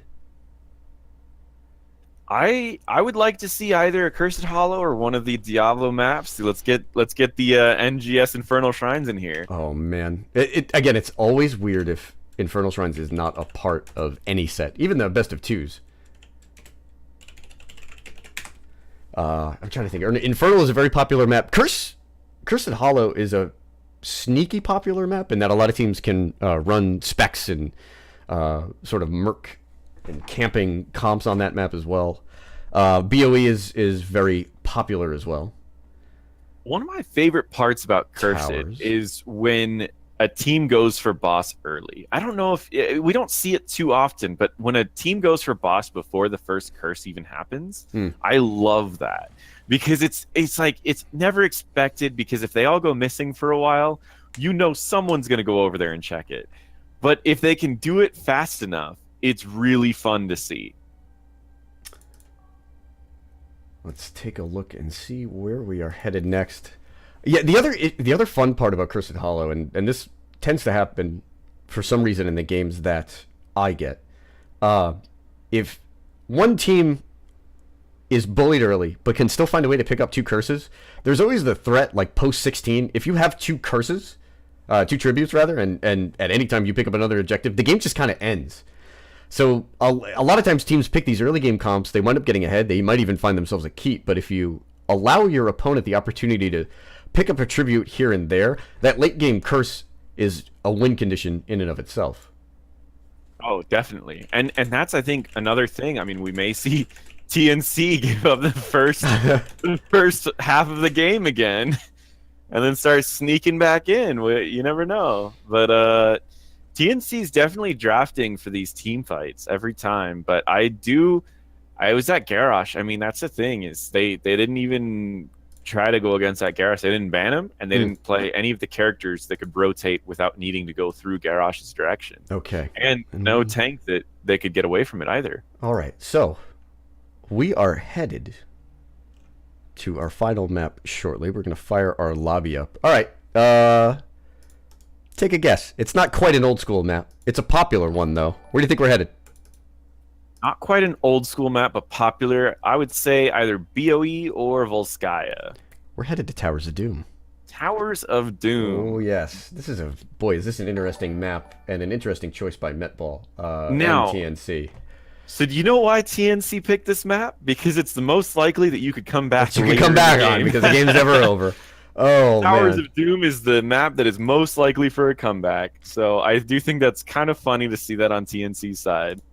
And the one thing we haven't seen yet from OSD is that they always have these sort of hidden comps and the ability to do different things. Again, they haven't played Avather, which would be on Woven. Let's go ahead and get everything set up here. They did win last season's a BDiv championship with like an Abbey Vikings comp on this map. So, things. I don't know if... So OSD has been in NGS for a few seasons. A lot of these guys have played together for quite a while. Some new additions in Woven and Redian, but they're usually well coached. They're well practiced. They scrim constantly. I've actually scrimmed against them with 2 different teams. So they have different comps for different maps, and if you take them to a map that they're very comfortable with, there is the chance that that is the situation you could find yourself in. You can do some different things on Towers of Doom, that's for sure.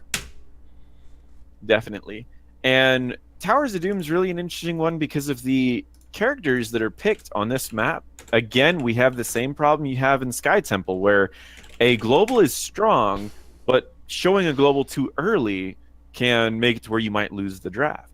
So it's going to be really interesting to see what they go with this. I can't imagine Garrosh getting through again, followed by how strong they've been on Maev. I mean, I personally would like to ban Chromie on this map, but seeing Maev being played this strong every time by Woven, I can't imagine Maev getting through either. So Garrosh, I mean, that's probably going to end up being OSD's plan, is they're going to see if they can get one or the other. They're either going to get Maev or they're going to get Garrosh. So they're probably going to ban something random, maybe a Chromie,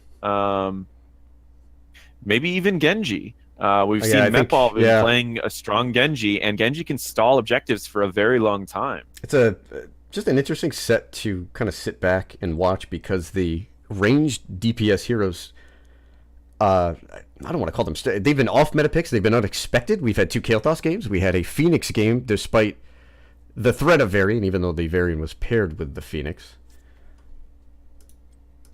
Both teams are ready. We'll head to draft soon. All right. But again, no Hanzo. Nobody falling back on something like a Li Ming. I'm trying to think of some other popular picks that we just haven't seen. It's, again, just been an interesting set of ranged DPS heroes. We are headed to draft shortly. If TNC gets the Genji, I think that they may end up doing Li-Ming on this map because they synergize really well in interrupting. I love double resets on this map as well. And people are usually very split up, so you could do the double resets. Yeah. Might even be with a few tanks that it synergizes really well with, but we'll see. Shoutouts to you fellows in chat, Harbinger of Twitch, Kanita, Bobofitos, Kung Fu Snorlax 1, and Tempest Hots. Thank you all for the follows. Much appreciated. Welcome to the lecture hall. I'm your host, Professor Bobo. We are exactly where we want to be. Game number 3, TNC versus OSD. This is the Heroic Division Playoffs, round number 1. Two teams tight in the standings. They drew in the first week of the season. They have drawn in our first 2 games, and we're headed to Towers of Doom. Map choice, Towers. The play by Metball and team name change. Steve is gone. Yep, Merlin is banned, and it was by OSD, which, what does that mean? They're going to go for either the Maiev or the Garage. Yep. I wouldn't be too worried about Maiev. I would be worried about Garage. Oh, they're more worried about Maiev, though. Interesting. All right, we do expect Radiant to pick it up, but the weight is there. We haven't had Medivh picked up. Sort of expected it to possibly be in play there on Dragonshire. Again, this is Towers. Like this is a prime Medivh map.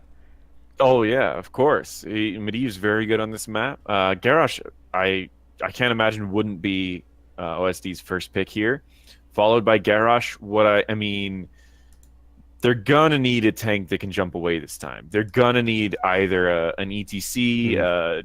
Murden's banned, so it's either gonna be ETC or Tyrael. And if they're gonna Tyrael, whoa. Okay. Garrosh is not the first pick. They're taking the Genji away from Metball. Could be an Anubarak too. I've actually seen more Anubarak than Tyrael, and probably as much Anubarak as ETC, actually. And as strange as that seems, Anubarak does seem to be a more popular pick here in NGS, certainly for the double CC combo and the Cocoon. We still see some Tyrael, but it's usually more in an off-lane role, just to kind of hang on until he can show up and hit a big Sanct. Definitely. I could see a Nubarak as well. The tough part about picking a Nubarak too early is there are characters who can mitigate Cocoon, as well as characters that can do a lot of physical damage, both of which can make him a little squishier and less effective than you want. But the great part about a Nubarak is most people don't expect him, so he's a decent last pick. Yeah. So the Garage is taken. It was team name change, working the clock there, getting that down to about 12 seconds. And Junkrat, this is a fantastic Junkrat map. Definitely. He can poke from so far away, interrupting people from, miles. His best bet is he could seriously disrupt bottom lane for the entirety of bottom lane. So we'll see. But his first objective, they don't even need a global. Potentially weak to Chromie, which is a hero that you talked about in the pre-draft. Chromie's often a strong hero on this map. She can stall for a long time, as well as temporal and rotations is very strong. Well, I mean, either one, even slowing sands is very strong in rotations as well. All right, 15 seconds left here for OSD. Remember, the Genji a little less predictable than thought they were the first pick. Still a strong hero, but we expected Garrosh. They want it. Uther Abbey. And this is actually a really strong combo too, because Uther struggles with healing over time, while Abba can handle all the healing over time. Then Uther also synergizes really well with Genji. We've got the D-Storm as well as D-Blade. Followed by, even if you don't have, or Divine Shield anyways, if you don't have D-Shield, you can also still just have the Abby Shield going. So this will be Woven on Abathur and Silent Shoe on Genji. There's the Johanna ban. And the ban right now for OSD, because this is an Uther, Gul'dan and Lunara both move up, although perhaps the one saving grace here is that you would think that Lunara and Gul'dan paired with a Junkrat is a little bit too soft on the backline in a Genji Uther. Is it worth a Lunara ban here?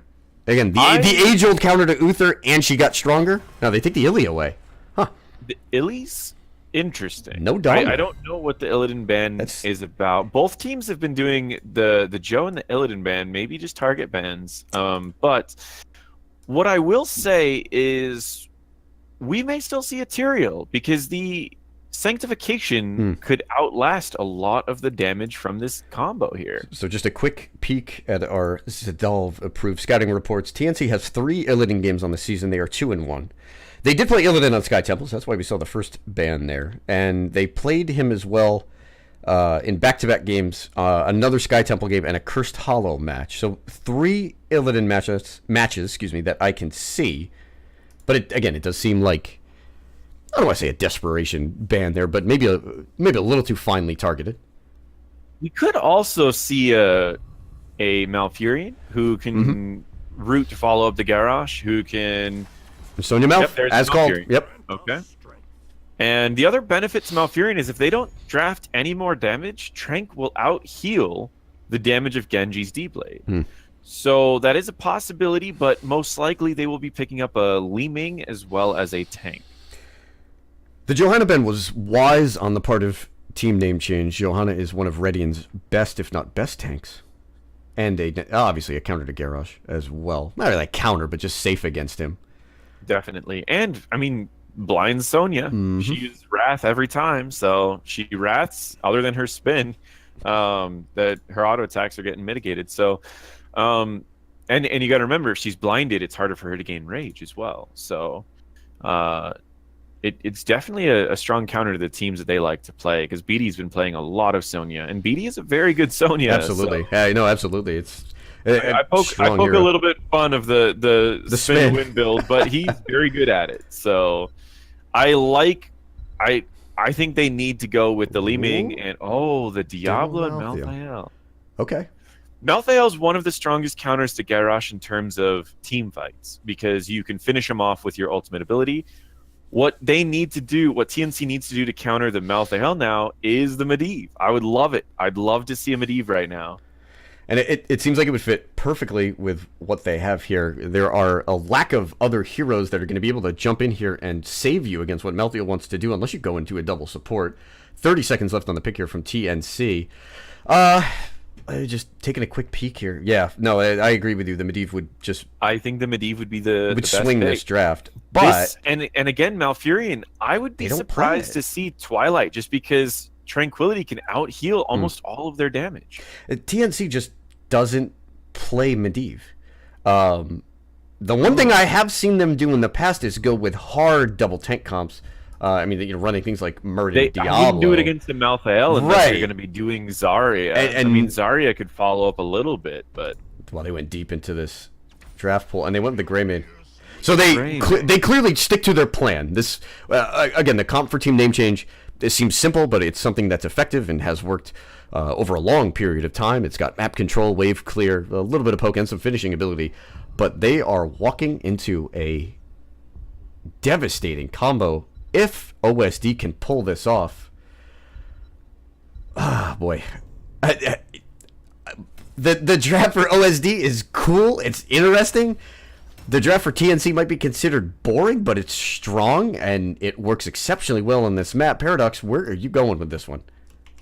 Honestly, this is going to be an interesting one. I think that my worry about it is, are they going to be able to get enough damage to outdo a Malfurion who's healing and who's got Trank going, or are they going to be able to jump in? Are they going to be able to stun Malfurion?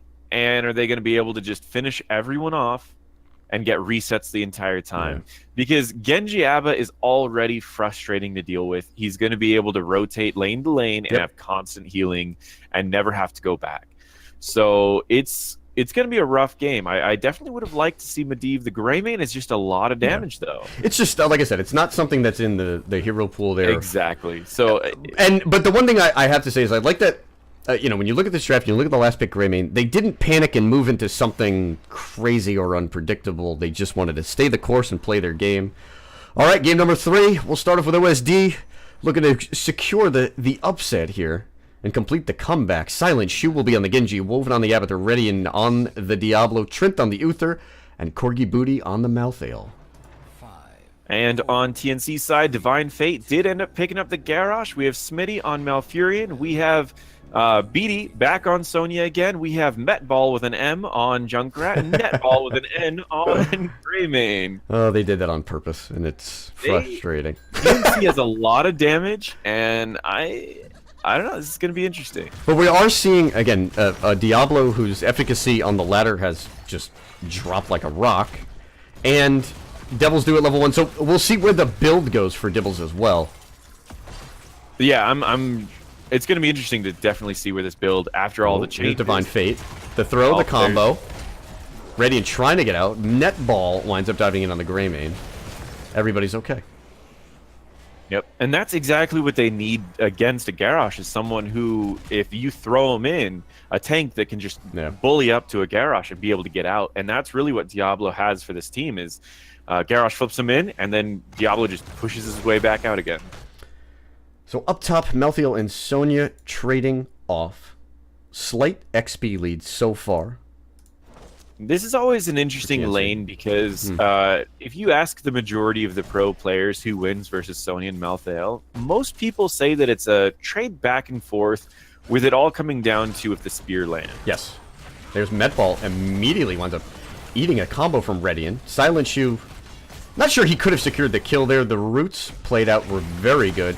And now, OSD looking for the invade as Corgi has shown up on this Malthael.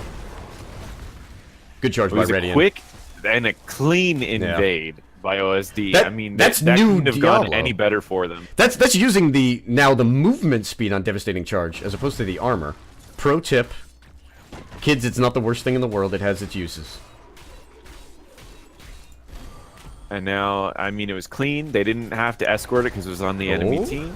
They're going hard on Junkrat. That's the second one. But however, Redian gets knocked back to the concussion mine. That's a long way to go for Diablo. Divine Fate is chasing. This should be first blood. There's the stun.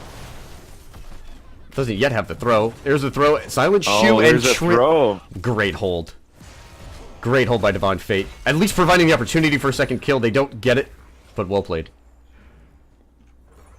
We have pretty standard builds going for everyone at the moment for the comps that they're going. Two top, Netball and Beatty. Corgi has the hat, but has to retreat out. Again, very interested to see where Redian goes with this Diablo. The only Diablo I saw in the playoffs was just, again, using the old school build. But Redian moves into Souls to the Flame at level 4. Looks like Sonya's going to be taken out of top. We think. Okay. Corgi with the late kill on the trait.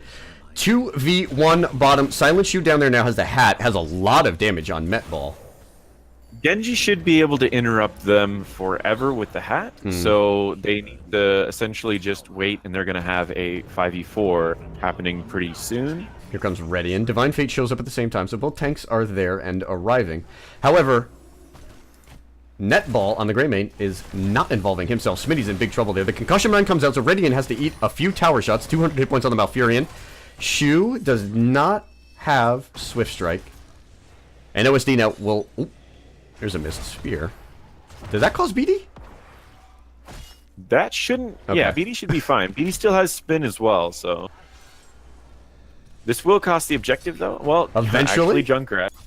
Just Junkrat's gonna just be tossing some of those out there. Netball on the Greymane, staying top lane, just trying to push that counter soak, and Trent eventually does pick up the second of 3 objectives for OSD. Top tower gone already. Redian under pressure. Divine Fate gets the throw. The roots are out, but he does have a little bit of a path to walk through. Every time Redian has been thrown by Garrosh, Silent Shoe is looking to put pressure onto the backline. I don't think he makes it out of here. Netball is in the area, and the kill is picked up. Diablo goes down. It's going to be an easy invade, seeing as the tank is already down. Trent just hanging out, says hi. 2 kills to 1. TNC with the early advantage. About a half a level lead once they complete this camp. Done a good job of moving Netball with an N on that Greymane around the map. They're not opting to escort. Looks like it doesn't even need an escort. Need it. Yeah. There's no wave clear for OSD in the 4-man. There is not. They will need an anchor in this bush. It's 3v3. Keeping an eye on Redian. Nope. Good roots. Smitty zones out Definitely, effectively. yeah. But again, the XP gap closing, double soaking Sonya and Malthael, just sort of overlapping asymmetrically on top and mid. Malthael now has the advantage, and Corgi's on the flank. There is no vision in this bush as he stays back. There's the throw. Readiness on the back line. However, he does have his combos. There's the engage. Silent Shu goes in with the Genji, and that's going to be 2 immediate kills. Corgi and Shu team up. They get rid of Junkrat and Malfurion, the 2 softest characters on the side of TNC. And now OSD. Boy, everything rhymes tonight. With the opportunity to push this map back in their favor. We got Netball, TNC, OSD.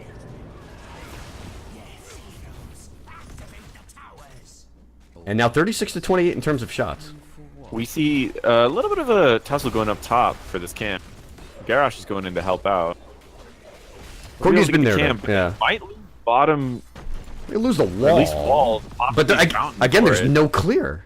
It's almost like you're waiting for Genji to get They have Shingen. very little siege. OSD has very little siege. Yeah. I mean, this is... But again, every time the engagement has come about in this early part of the game, it's been a throw on Redian on the Diablo, and immediately Silent Shu is entering the ping pong combos with the Ganjo. Level 10's approaching quickly again. W build on the Diablo. So far an E build for Genji. I mean, they're finding themselves in a position where, okay, they get caught off guard, but they're just going for it. And in that situation, it led to 2 very, very quick kills. Junkrat looks like he will be the target in each of these fights for Genji and Diablo. It's tough because the low health targets that they have are pretty slippery. I mean, you've got Malfurion who's going to have Ice Block in 3 levels. Eventually, You yeah. have Junkrat who can bounce away with his W, and then you've got... Oh, Curse Bullet comes out. Oh, Diablo yeah, takes a huge spot of damage. X-Ray comes out. There's the APOC. Hits 2 members. Diablo should go down shortly. The Twilight Dream comes out as well. Garrosh goes down on the trade. Corgi is there. Woven actually cloned the Diablo to try to provide some extra added offense. 1 for 1, but the clone is used. And Sonya, this entire time, pushing top. With Uther picking up Divine Storm instead of Divine Shield, it makes sense why Malfurion ended up going with Twilight Dream instead of Trang. Absolutely. So that trade, I don't know if it worked out in OSD's favor, but they are more than capable of picking up 1 of 2 objectives, and they continue to maintain an 8-shot lead. Definitely, and one of the things about having an Abathur on your team is the early game is always rough because every fight is a 5v4. Oh, here's the invade. Once It's a 5v5 right here. Curse Bullet looks like it missed. There's no clone for 30 seconds. Shu is trying to figure out how to get out. Corgi, not really stuck in so much as he may be looking for an opportunity to use last rites. Trinth eats the Groundbreaker, and here comes Garrosh. No combo. Good survive there by OSD. That could have gone poorly. I definitely could have. Yeah. No clone for 30 seconds when that fight started. And aggressive play by Divine Fate.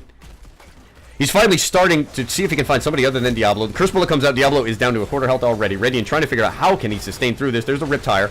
It's late, but the Riptire winds up knocking multiple members into T-Dream. Trent on the Uther there trying to see if he can find a counter kill onto Smitty as well. Corgi Booty's going to get it. Last right's off, but it's a quad kill for TNC. 4-man Twilight Dream. They could definitely take bottom if they want to. Looks like they want to go for bottom instead. The key play, yeah, the key play there, and we could see it. The Riptire just holding it, jogging around a little bit, and what Metball did with that Riptire is he got it on the backside of the enemy team, forced them into Malfurion, and Riptire, as well as Twilight Dream, made that fight into a TNC win. They pick up a quad kill out of it. It was a phenomenal fight, and this is what we keep seeing out of TNC. They really get these combos out well. I mean, that's the thing is it could look really weird on their play and everything, and then boom, they get one good team fight, and they do it every time. They never lose 3 fights in a row. You might catch it like in the early game that they'll lose 2, they'll lose an objective here or there, but you never get to strike 3 against them, and that's how they get to stay in this. Smitty, though, is caught out. There goes the X-Strike as well as APOC. Shu trying to figure out how to pick up a kill. And Woven now with the Genji clone, but on the backside, spin to win. Corgi goes down. 1 for 1. Riptire comes out. Trent is in big trouble. Uther on the counter kill, and TNC are doing this. They're going to find another kill on Ready, and there's the throw. Ready trying to figure out how to get out of here. BD's going to hunt him down. Spin to win, and spin to pick up this bottom objective. And TNC now have the lead in shots.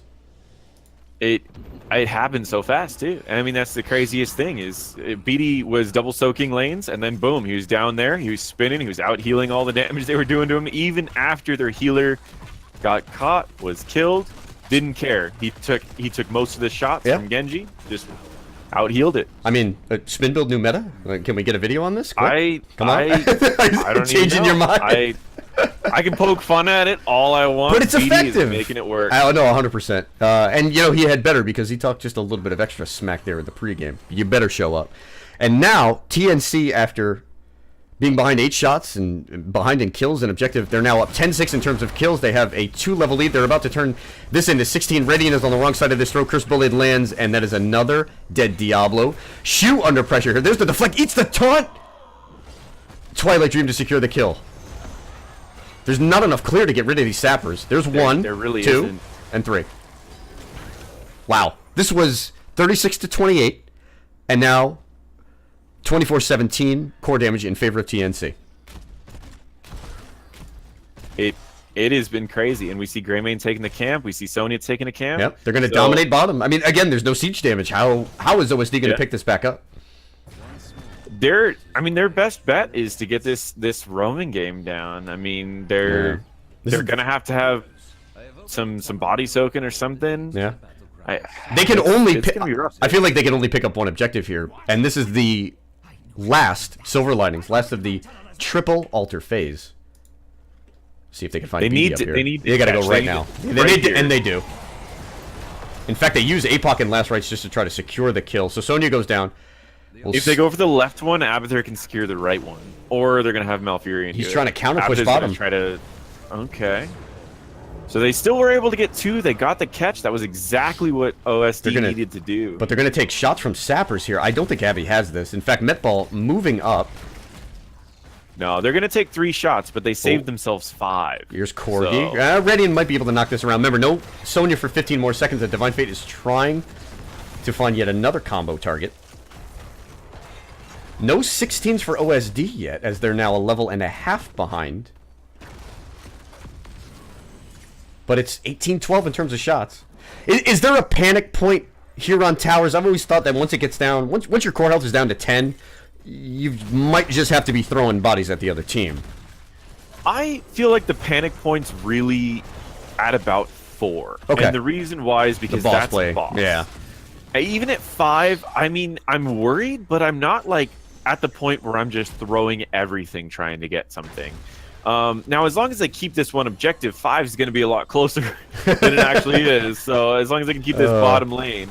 So they definitely need to answer this, and I just don't think that they have the siege to do it. So are they going to just try to trade for top? I mean, like I don't really know. Are they just going for the... I think they're just trying to catch someone in rotation here. I don't think TNC is going to give it to them. They have no reason to move off of bottom. And, you know, we talked about the lack of siege. I actually had hoped if OSD found themselves in this situation, really the only structure burn you have would be like a Shingen Genji, but they stay with the ping pong build. They're just going to try to brawl this out. The Unstoppable is used on Redian, but it doesn't quite prevent him from being flipped. Taunt going out on Malthael. Corgi trying to find the way out of here. He takes the cleanse. There's Riptire as well. The Twilight Dream comes out, and Malthael's in big trouble here. He's 1 or 2 autos away. Junkrat might be able to find the kill. Radiant goes in, just trying to prevent the kill. Malfurion goes down on the backside. Woven is there on Genji. There's a double Ganjo. Down goes Garrosh. Is OSD doing this? They'll lose Diablo. They picked up 2 kills. That's Woven on the Genji, trying to see if he can help pick up another one. Divine Storm stopping Greymane. And now there's an opportunity for OSD. Spin to win for BD. Trent goes down, but there's passive healing from Uther. Sonya goes down. Metball is going to try to have to figure... He's going to have to dance around this tower? Yeah, Metball's staggering a little bit too much. I think I would have just suicided right there. I think he's alive. Actually, he is. He's going to get out. Junkrat things, Overwatch heroes. Overwatch heroes. Yeah, this that was a great fight for OSD, and that's exactly what they needed. They need to clear this up, and they just need to keep been. But They're at the 4 though. That's the worry they part. So lost. they got to watch yes, boss as well. They lost a lot of core damage during that phase. They picked up kills, but they are down to 4 core health. The boss is active, ready and getting tired of tanking tower shots. This is going to be very, very close. I think that they need to put all the pressure on boss right now. I think we need Abathur to just cover it in mines, which is what he's working on at the moment. I think do they just have to think about just straight up forcing it, because they've pulled even in XP, but they're in that situation where you don't know whether you're going to have the opportunity to pick up boss again. Again, if you just force it here before the objective goes up, maybe you feel like you're in control, but here we go. There's a sapper camp pushing bottom. It now will have to go through a tower. Yeah, they have to ignore bottom right now. But I boss mean, it's bottom is extremely important. They need to catch someone. Their entire goal right now is to catch one person in an awkward position and then to win a team fight, and they can go for trying to defend something. TNC is giving them, is giving OSD the fight that they want, which is the predictable one. Over the altar, neither team will have 20. Advantage to OSD. OSD is way too split right now. There's the clone, so Woven will be on the backside. He goes in immediately. There's Deflect, and the APOC combo comes out as well, but Diablo was effectively zoned out by the roots. Twilight Dream winds up burning the clone out, and there is a big problem. Silent She was on the back line trying to figure out how to get through this. Beatty is picking off members of OSD. The spin to win, you know what? We just got to clap for it. I think Beatty just won this set. This game in particular, Beatty definitely is carrying. TNC is going to take it. He double soaked numerous lanes. He jumped into the fights when he needed to be there, while Junkrat definitely was doing a lot of damage. Sonya's experience gain, plus the fact that she was always healing so much, made her a force to be reckoned with. Just well played. I do agree. Like, well OSD had a rough fight there. They were way too split. They ran in with the clone immediately, and the clone couldn't get any value. But it was also just because of the position that TNC put them in that required them to do that.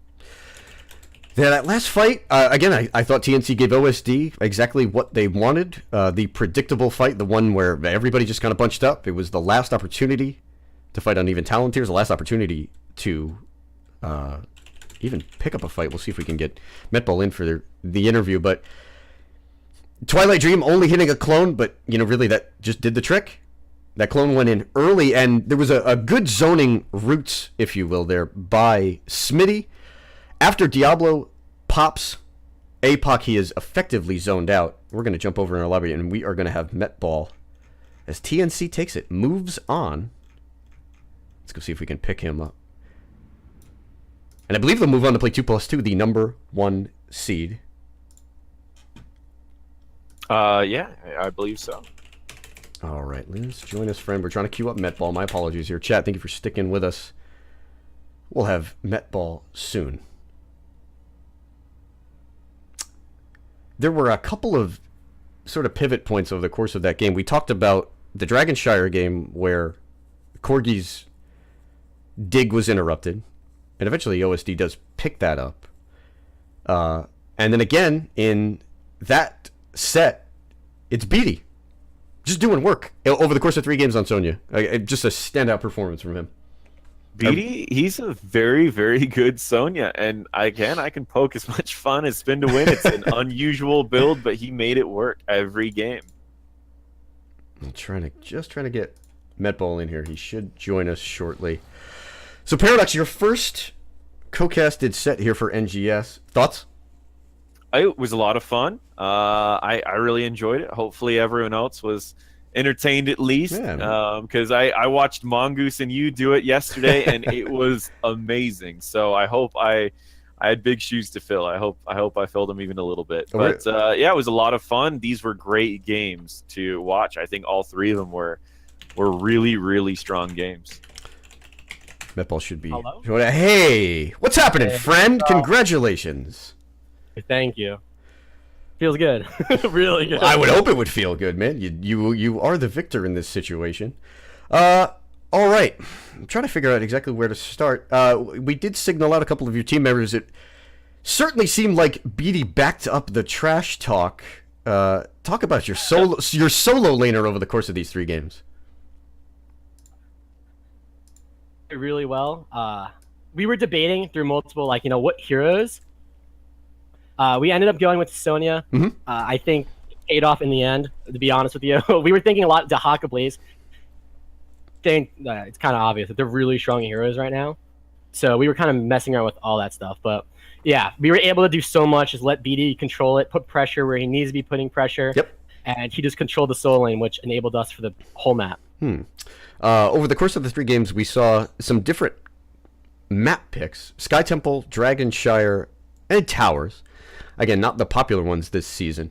You had 2 map selections for this set. Talk about why, in particular, you guys went to Sky and Towers. I think Sky Temple is one of our better maps.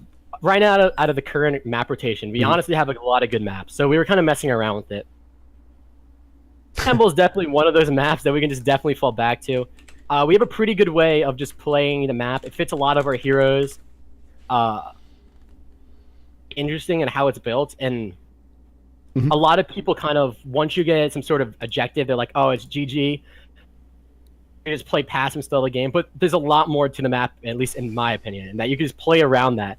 And when they kind of have that fake confidence, so to speak, you can just play around the map and grab stuff otherwise, and I think that really showed in the first map. I just have to single out that sort of fake confidence, and that actually brings me to my next question. And it seems like the narrative over the course of these 3 games was that you guys were okay losing early. Now, losing, again, hard on Dragonshire, which did come back to haunt you, but you had your moments in each of these games. I don't believe you won the race to 10 on any of these maps. You guys struggled early in terms of the kill count, but everything seemed to come together, particularly post 13, post 16, and the strength of TNC certainly seems to be that the longer team fights were always going your way. Yeah, definitely. A lot of going off that is honestly, it's just really OSD's play style. If you notice through all the games, they just picked really hard engage, pick comps. They were just trying to get in your face early game lead. So a lot of that was we just give them the map and we just play till once their comp falls off, and then our comp grows stronger than theirs. And we kind of abuse that fact as well. And that really showed in the Towers game, right? When we were able to push with a 3-man and we baited the all-in. Sometimes it didn't work, but because it was my mispositioning or whatever small thing happened. But we baited them all down. Sorry, I just want to say one more quick thing about like they're all in and they're engaging. Plan was like, hey, let's just get Arthas, get thrown in the middle of them because we know that they're going to run this. Oh yeah, we were wondering where that pick came from for sure. I mean, to be honest, we actually never practiced that. Okay. So Arthas into that. It was a little rough, as we saw. The early game was pretty atrocious. We honestly just played it really bad. There was a lot of miscommunication. Okay. It happens. It happens, but hey, you guys pull out with the win. I'm going to hand this over to my co-caster Paradox. Questions for Metball and team name change. Someone you're actually familiar with, by the way. Yeah, I played with Metball before. I've watched this team over the course of a couple months, and it's been a really interesting team to be watching. The main questions I have are related really to draft. One that Professor Bobo's already actually asked, so I won't go over it again, which is just kind of like what your thought process was. All 3 of the games, you guys were behind in experience. The enemy team hit level 10 before you, and you played it so calm. So I was just curious. Let's start with that question just really quick. What was your mentality when you guys were behind? Was it just kind of soak, or were you guys a little worried, or was it just calm and like, hey, this happens, no worry about it? Like, I just want to know your mentality on it. Yeah, so one of the biggest things is just staying calm and tilt-proof. And even if they have a lead, you know that you can just outplay them other parts. And a lot of that is when they try to gain pressure on us, they played that early game and played it super aggressive. We were just playing it back. They weren't. Absolutely. And, yeah, they kept the aggression up throughout each of those games. Oh, definitely. Yeah. And a lot of... Oh, sorry, go. And just a lot of it is just like that tilt-proof mentality. That Dragonshire game, we completely threw like 6 minutes in the game. That's like... We were like, that was probably the calmest I ever heard the team. Like throughout the whole game, we're like, okay, we can win this. How are we gonna win this? What are we doing wrong? Right on. And it was very, very constructive. And just from when we started to now to like that game, it really shows a lot of improvement. Because when we first started, we were nothing like that. All right. Definitely. So my second question, my last question was in the draft. There was three heroes that Professor Bobo knows. I mentioned these three heroes a bunch of times, and none of them were ever picked up by your team. And I was just curious: was it just kind of a roster thing where you weren't really sure if people could play these, or if it was just something where you had other intentions the entire game? Which were Medivh was a big one, Tyrael was another one, and Blaze. Okay, so I'll say this. We've been practicing like all three of those a lot. Okay. We're holding them. A lot of them have their niche scenarios. All right. So We're gonna cut this part of the interview out. Don't worry about it. Keep going. so I'll quiet. And a lot is how we wanted to play those maps and play into OSD. To be honest, we were constantly thinking of those heroes because against Right. OSD's play style, they all really win against them strong. But things happen, and we ended up, like drafting a different kind of style into it. And in the end, I think it worked. But Right on, we're in our man. mind for Yeah, future drafts. we could tell you guys you had a draft and you held to it, and then some of those last picks, which looked to be, I guess you could kind of say suboptimal, but again, holding to your own drafts. We have, before we let you get to your shout outs, a question from chat from Tempest. Legit question for Metball though. He said the team was around gold level a month and a half before the season, and now they're a top 4 NGS team. What's been the best part when seeing your team's growth? Oh, that's really hard. That's a good question. It's almost like he writes for NGS. Yeah, I wonder. I think really just seeing of the players to be honest, we had our ups or downs. It was a long, quick journey. A lot of these teams had more of a like time to grow, and ours was kind of like squeezed into like, hey, you need to get better by this point now, or you're gonna lose. And to be honest, we came into this. I remember the first thing that I said is like, hey guys, we're gonna probably get put into a really hard division where it's like great teams, but I'm looking to get into playoffs. It's okay if we get around like 8 seed, 6 seed, last seed. As long as we get into playoffs, that'd be a good goal, and I'd be proud. And now we're going to the semis. Versus, in our opinion, the best team, 2+2. Oh, So it's really just the mentalities. Yep, absolutely, man. You gotta keep that. You gotta keep that strong mentality, brother. Again, the narrative throughout each of these games was team name change just didn't quit. And before we let you go, Metball, shout outs. Thank you both for casting. I can't wait to watch this later and enjoy it. You guys are amazing. Thank you, Paradox, for everything you do. Your channel is awesome. I like to thank the team. Put so much practice in once again in a short amount of time. I know we'll keep going farther in the future, and we'll just keep growing exponentially just like this. So, to every player, player played really well. Even if they weren't a hero, they're not comfortable at times, but the work is really there. Right on, man. Which is a really awesome community I'm in. What was that community? I think you cut out a little bit there. I don't want to miss it. TAW. Okay. It's the awesome heroes community. You've just been a big part of my life. I meet new people every day, and our team originated from 5 people that wanted to make a team when we were all gold level. So thank you. And watching, I think we're kind of the underdogs going into this, to be honest with you. Oh, you are. Team. Oh, yeah. People are really not enjoying us, I guess. Some people are. Thank you for everyone that sticks with us, and everyone from my side, from the community that's coming to watch us, and all the support. I already got a bunch of congratulations. Thank you all. And all right, brother. I'll try to catch you guys next week if I can. But nonetheless, I'm rooting for TNC. Metball, thank you for joining us, the captain and the victor tonight. Thank you. Enjoy your night, guys. Oh.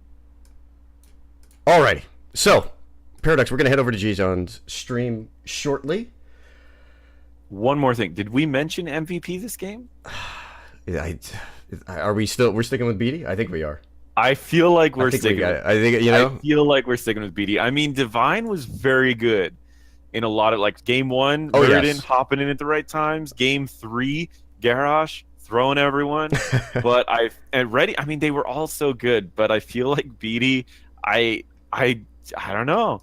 It was so good the whole game. So that was awesome. That was a great series to end the week on here in Heroic Div. This is the first season we have had this division. And you had team name change who's new to the scene. OSD has been with NGS for quite a while, and they played a great series as well. Again, it was close for them. They mentioned in the pregame that they had been struggling a little bit. They felt like they were close to getting back to where they were, but not quite this time. I'm sure we'll see them in Season 5 and hopefully an open division as well. I'd like to see them there. Again, chat will be headed to Jason's stream. I'll throw the host out in a little while. My co-caster tonight, not Paradox. Dude, I really do want to thank you again. I think your YouTube channel is fantastic. I love seeing your video show up on Reddit, and I've got the subscription as well. Hopefully we get more great content from you going forward, and hopefully we get to see you a little bit more here in NGS. Yeah, definitely. I've been watching this here and there. I've just been kind of a lurker for the last couple seasons. So I anytime that I can pop in here and there, just let me know. Absolutely, man. All right. I do want to thank you guys. Like I said, we'll just be going dark for a little bit. I am done for the week in terms of casts. There's 1 or 2 games going on here on Friday night. Tomorrow, there are 2 matchups. There's an early game, noon Eastern, 9 a.m. Pacific. Team Freelo versus Archetype there in A East. Later in the afternoon, Hand Banana will play Project XD. That is a C East matchup, 5 p.m. Pacific, 8 Eastern. I'm sure somebody will pick that game up. Not currently set to be streamed. As always, if you are looking for more NGS action, find us on Twitch, find us on Twitter. The Nexus Gaming Series community auto-hosts all of our fantastic casters, and we've just been adding people left and right this season.